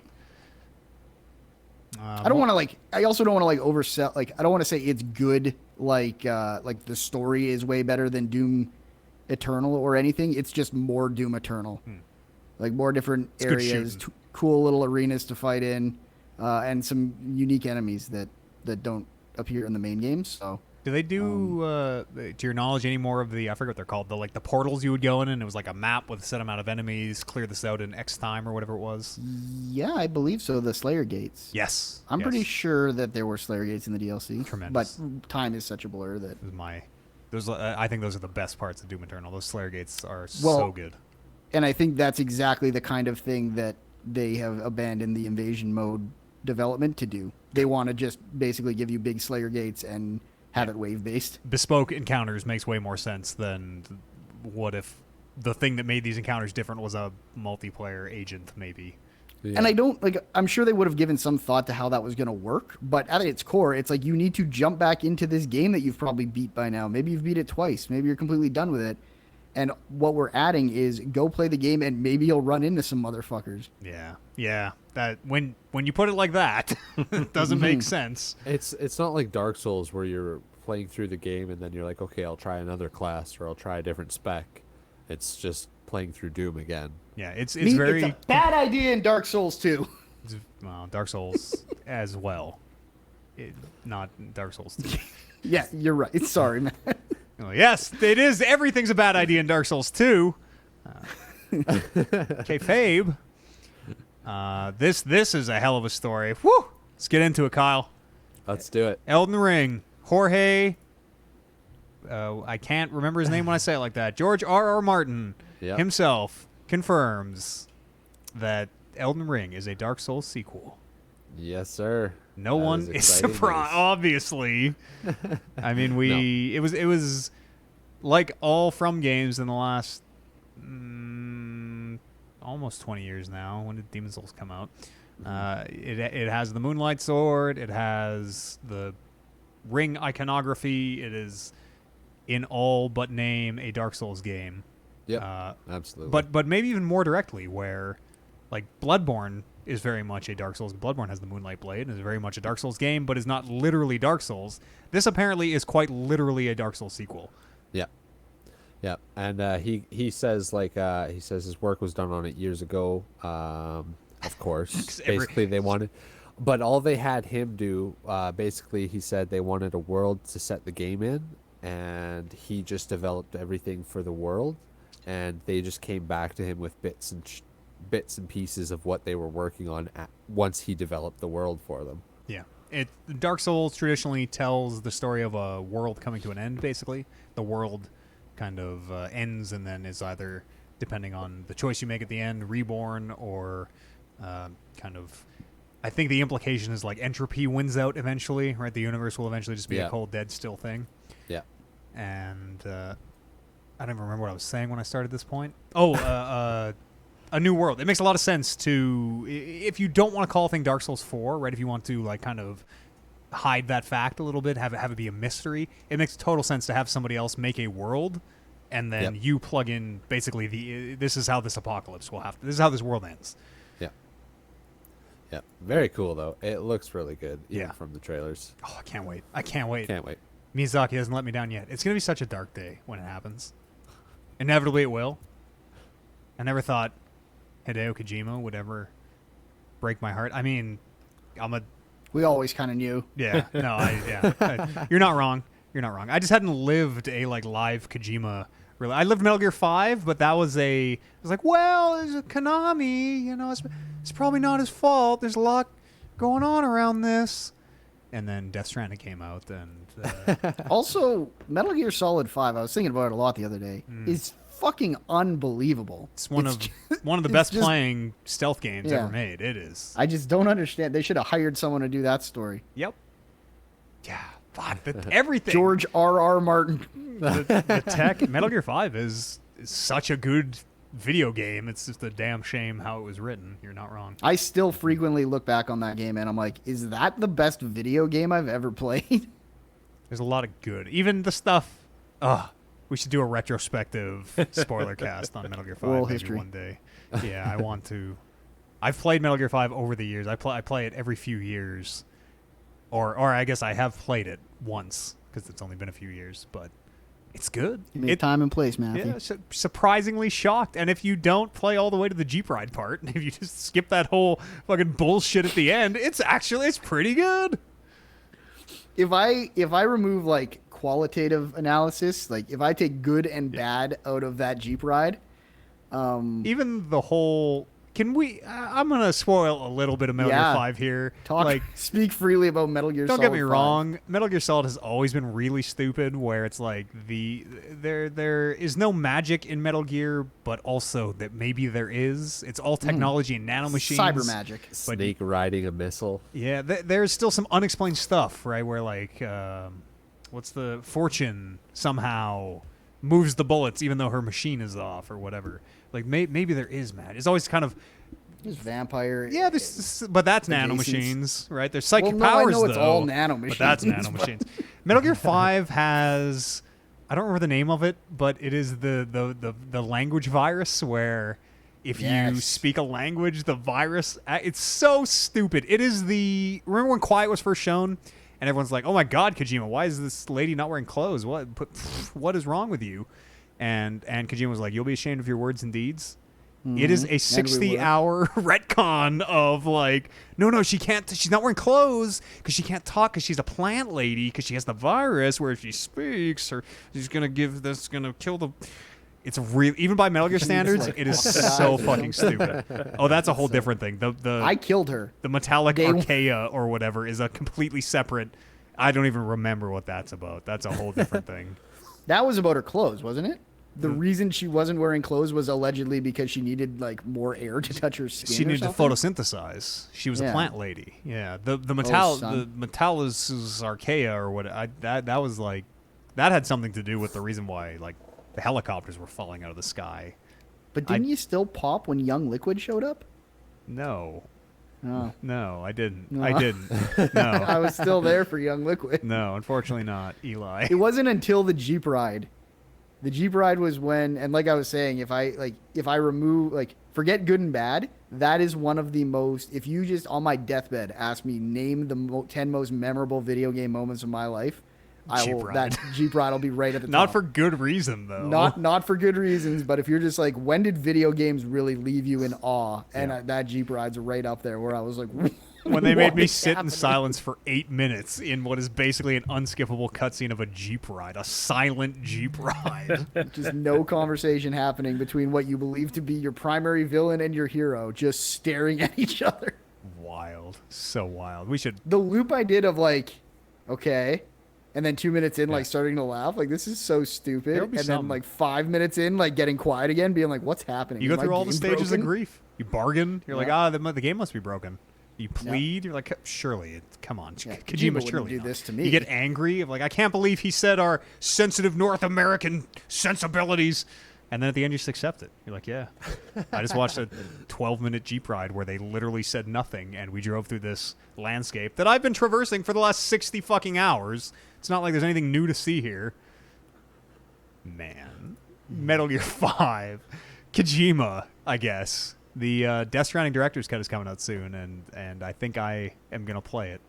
Yeah, me too. For like academic reasons. Of course. Yes. Me. Of course. That's right. The same reason I watched the hentai for the podcast, for academic reasons. You understand? It's. Do we get any money off for owning that original version? I don't know. I don't think that's a known quantity yet. If it's going to be a thing you just buy or a whole new version, or apparently it's rumored not to be coming to PC, even though Death Stranding is on PC, which seems weird. So. Like, if they want $20 for it, and they're like, we're going to update everything, add a little bit of content, and go have fun, then I'd be like, yeah, I have to okay, know. I could live with that. But if they're going to be like, we don't care if you own it, it's another $80, I'll be like, okay, I'll gotta know. If they Buy it anyway. It's a direct. I'm just less happy about it. If there's more or less, if the script is at all different, I have to know. Did they put Princess Beach in a third time? Did That's Kojima right. decide that the character who Just to really drive it home. says the joke and then I'm not exaggerating. They say the joke. I'm like Mario, and you're like Princess Beach because the beach is the afterlife. Yada. It's very bad. And then there's a pause, and she looks at you, the character, like into the camera. She's looking into the player's eyes, and she just deadpan says, "Princess Beach." Period. Just says the punchline to the joke again.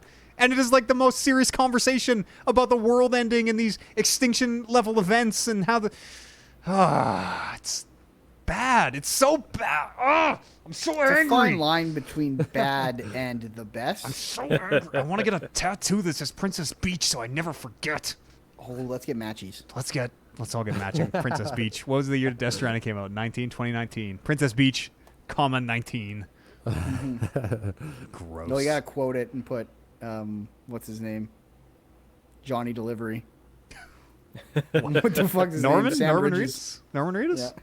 Sam Bridges. Just put Sam Porter. Sam Porter Bridges. Porter Bridges. Mm-hmm. It's real name Porter. Stranding. Sam Strand. It's so bad. Die Hard Man. Die fucking hard. I watch a lot of anime now. You're bringing me back around again. And remember that scene where Mads is like Santa at Christmas? I gotta replay that game. There is probably 20 hours of content that just bounced off me. The Mads scenes were really good. Out of everything that I watched or looked at in that game, the last cutscene was really good, and anything else with Mads was incredible. He's a good actor. Die Hard Man's like closing monologue was really fucking good. I cried because he cried, and like I'm an empathetic person, I guess. I didn't know what he was saying, but he's crying. I'm like, this is so moving. If I only understood this bullshit about connecting America or whatever. It's wild. Yeah. Video games. Hey, Kojima gets us to talk. He does. You're not wrong. You're not wrong. This How is many all... times we've brought up Kojima and then gone off on a few of his games one way or another? He's also been in the industry like our entire lives and then some. Like he's been putting games out since we were all, born. And but I'm not doing this about anyone else. Reggie. I mean, Reggie Fils-a-mi. gun bit over and over again. Yeah. No, you're not wrong. You're not wrong. I say all this now, but in 2 months when it's revealed that Death Stranding was Metal Gear 6 all along, he's the greatest creator ever made. The genius. This is the first hour of Doki Doki Literature Club. We have to think this is a weird anime dating game so that we have to get put into that place, you know? The lows have to be low. What if the director's cut is where the Metal Gear Solid 6 reveal comes out? That's what I'm saying. That's what I'm saying. If the director's cut comes out in 2 months and this is Metal Gear Solid 6, then I take back everything I just No, fuck that. I would No. Real talk, I would be I can't answer. I don't know how I'd feel. It would have to happen. I'd have to like live that, and it would be a roller coaster. Initially I would not like it at all. But I've been known to come around on some really bad shit. Oscar's Wrath. I'm still waiting for you. Oscar's Wrath is a heck of a game. Oscar's Wrath was never bad shit. Podcast. Didn't do anything, but it was great. You're right. It's a bad video game, I should say. It's a heck of a 3 hours. Podcast at talkingbrothers.com is an email address, or you can drop these on our Discord, which is what most people do these days, which you can find by going to the website, talkingreckless.com. We do have one, two is in here somewhere. Podcast questions. Let's see. Rob writes in again here and says, I haven't read this question, but Meat said in response to it, that's a great question. So here we go. I'm trusting Yeah, you, that's a good Kyle. one. Putting a lot of trust in him. That's right. Rob says, as a 40-year-old, I grew up only knowing the idea of buying a complete game. In this weird world we all find ourselves, how do you feel about spending your money on in-game purchases? How much do you regret later? Little editorializing here. Okay, here we go. Now I have a son who I love to play games with and who loves to buy cosmetics. When he's expecting a gift, he doesn't ask for a physical toy. He wants in-game credits. I found myself falling for the new cosmetics here and there, especially when they hit my nostalgia triggers. It's a weird feeling. Long story short, where do you draw the line? Rob, from Parts Unknown. I remember when Oblivion came out, and this was not the first DLC. This is not the first cosmetic transaction by any means, but it is the first that a lot of people remember because they were kids. I remember when the horse armor came out. Pardon me, the horse armor came out, and I think it was like $4. I'm gonna look up the price here, but I remember it was low. Yeah, it was low by today's standards. I remember just the outrage, the like absolute white hot. Oh my God! I can't believe they're charging me $3.74 American, so it's probably $5, $4.99 Canadian.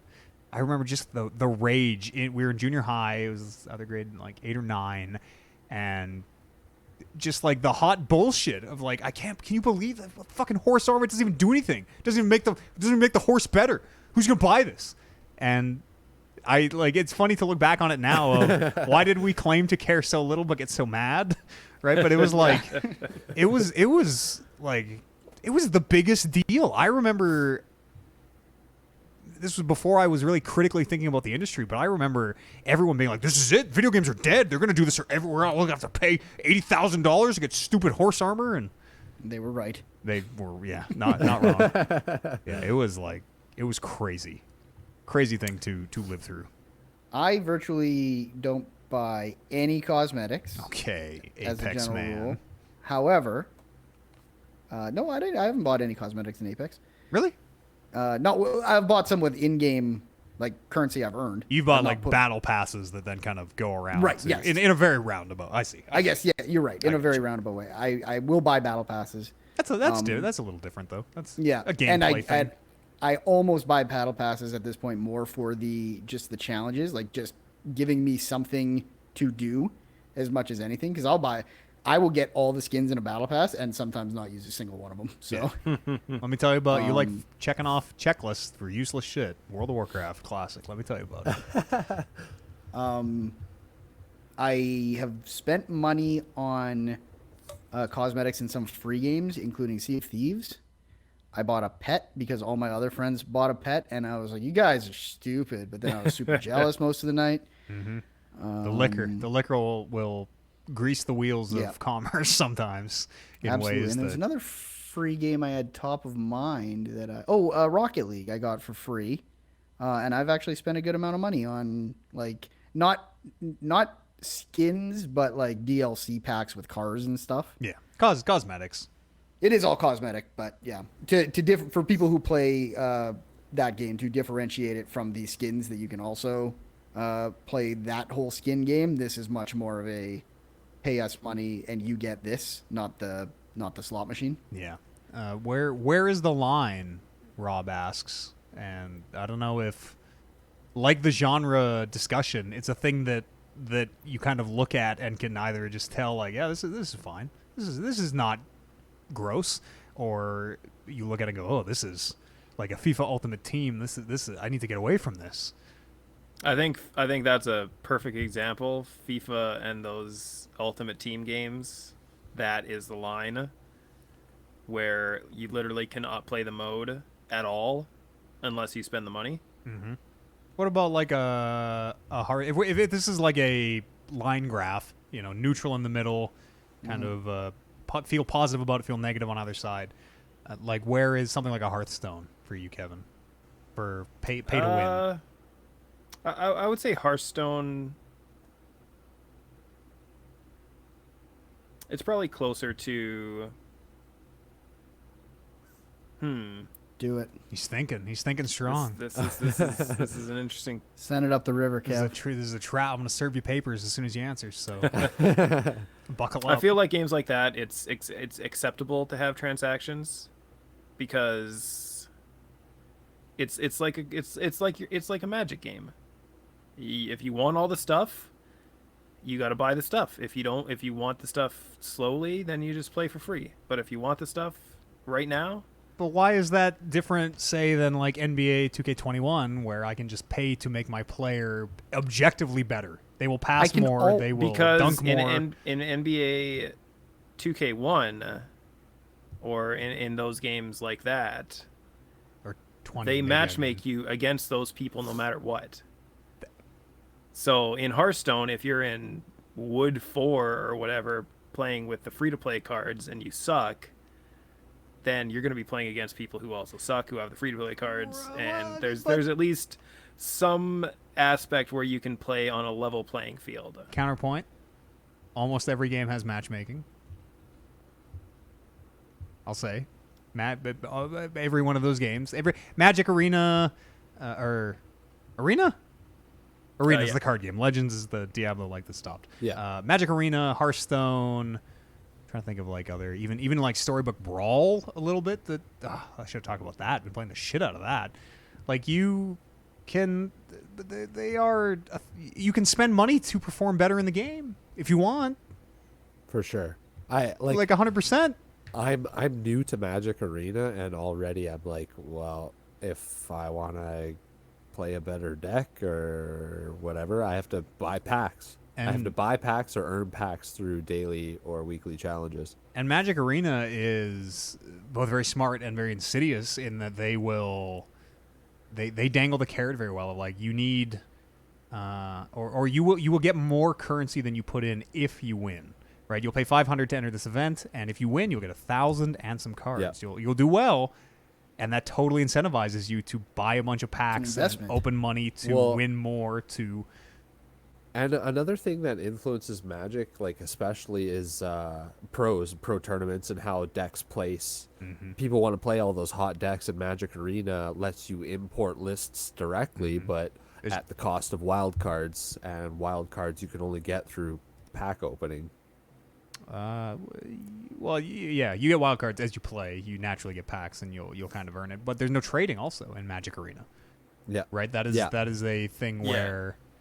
It is like the purest model. It is the purest pay-to-win model where you just have to put money into a slot machine and hope that the good cards come out. You don't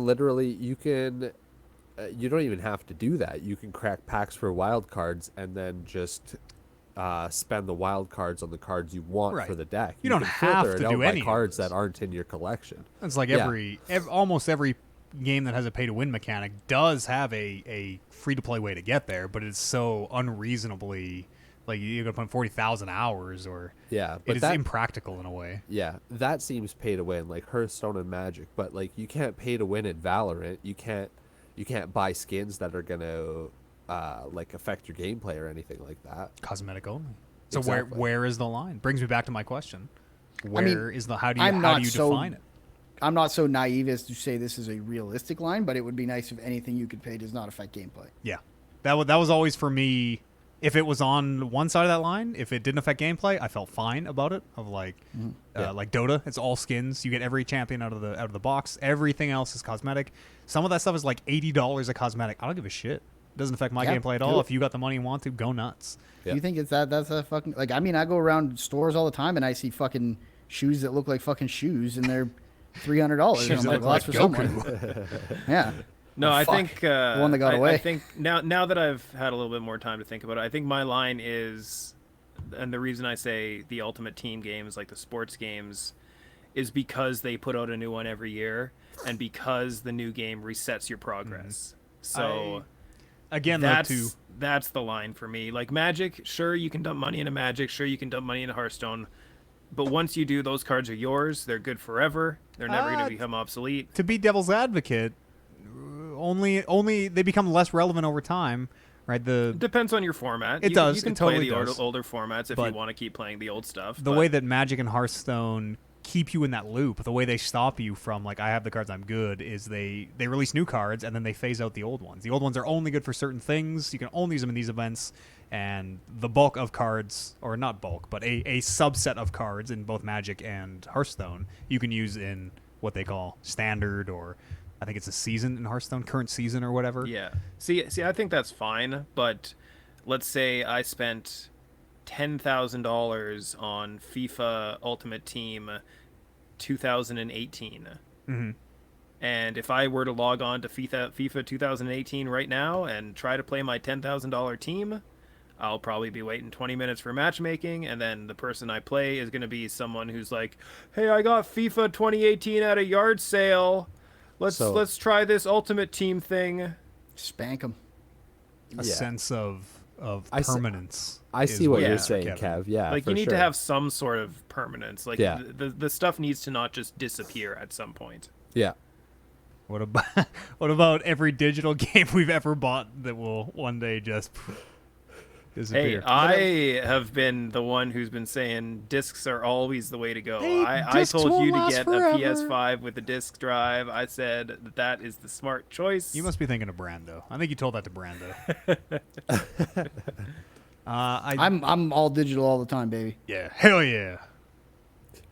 Any closing thoughts? This was a good like winding discussion. This was we're all sitting around smoking the Lotus type of.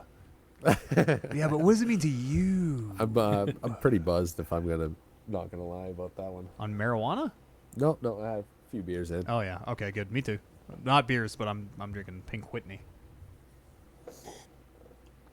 A little sip there for the folks at home.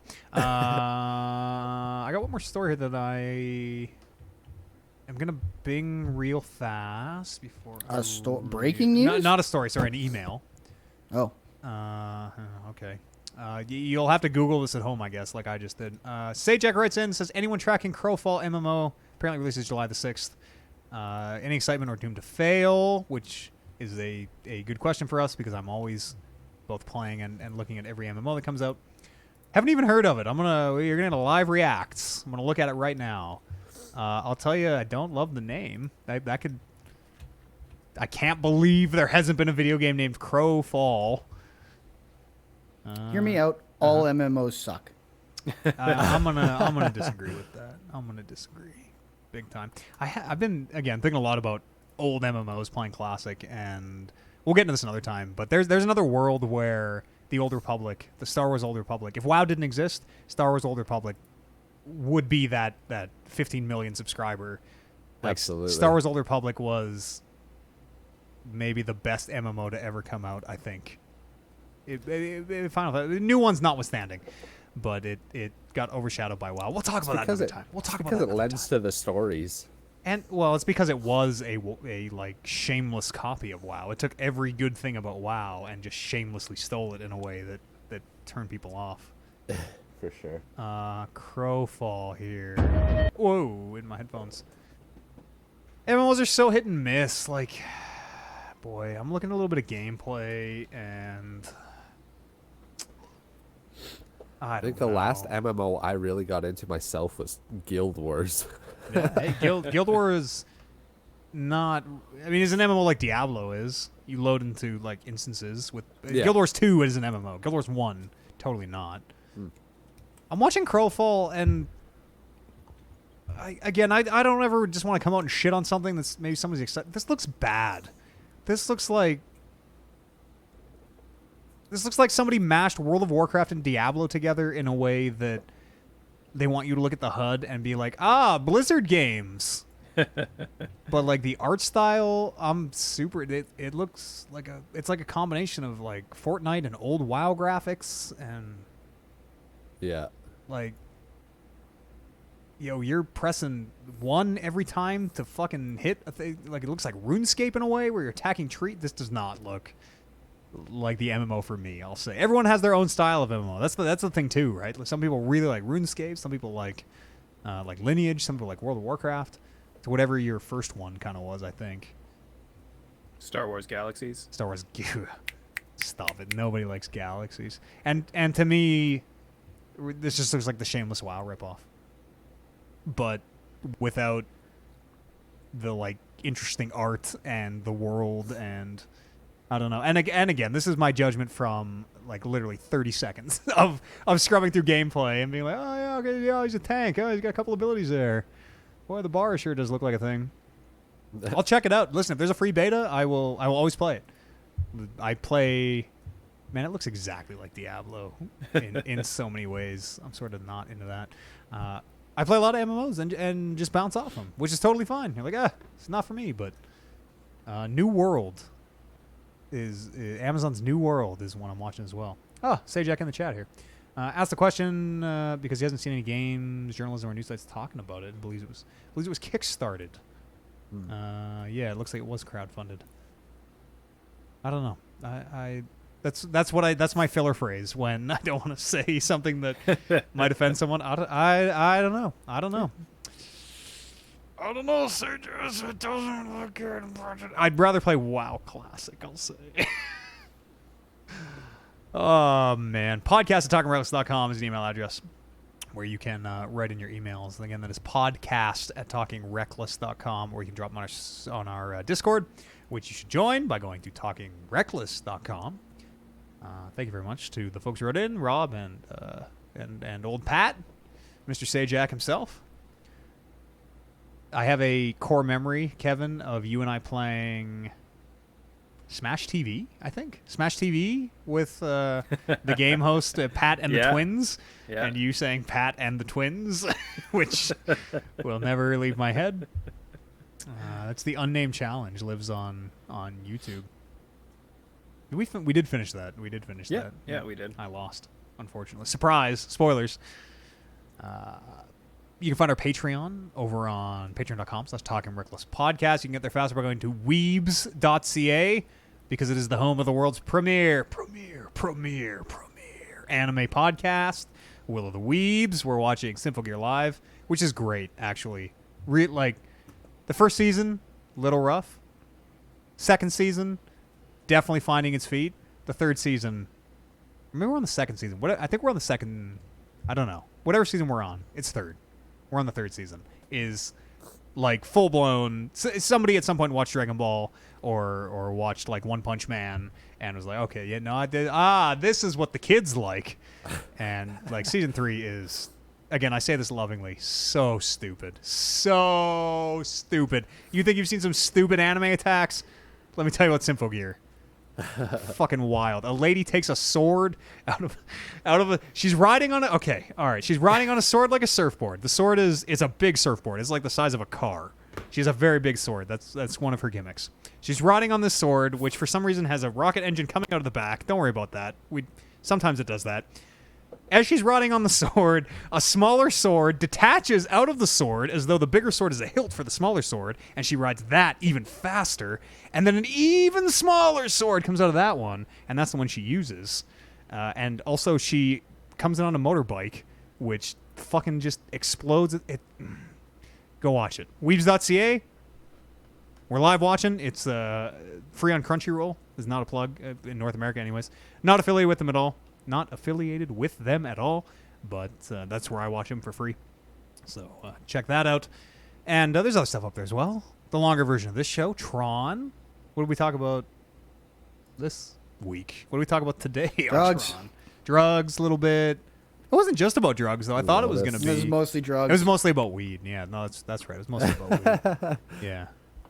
Check that out. It's about 20 extra minutes or so for you in there. Some good stories as well. And it supports the show. Podcasting for the people, by the people. Supported by you, the fine folks at home. And thank you very much for everybody who does. That's going to do it. What a show. Oh, it's so hot here. Actually, I'm looking at the temperature. It's hot in the room, but apparently it's cooled down quite a bit outside. Down to a breezy 25C, 76. That's good, though. F. Oh, no, 80.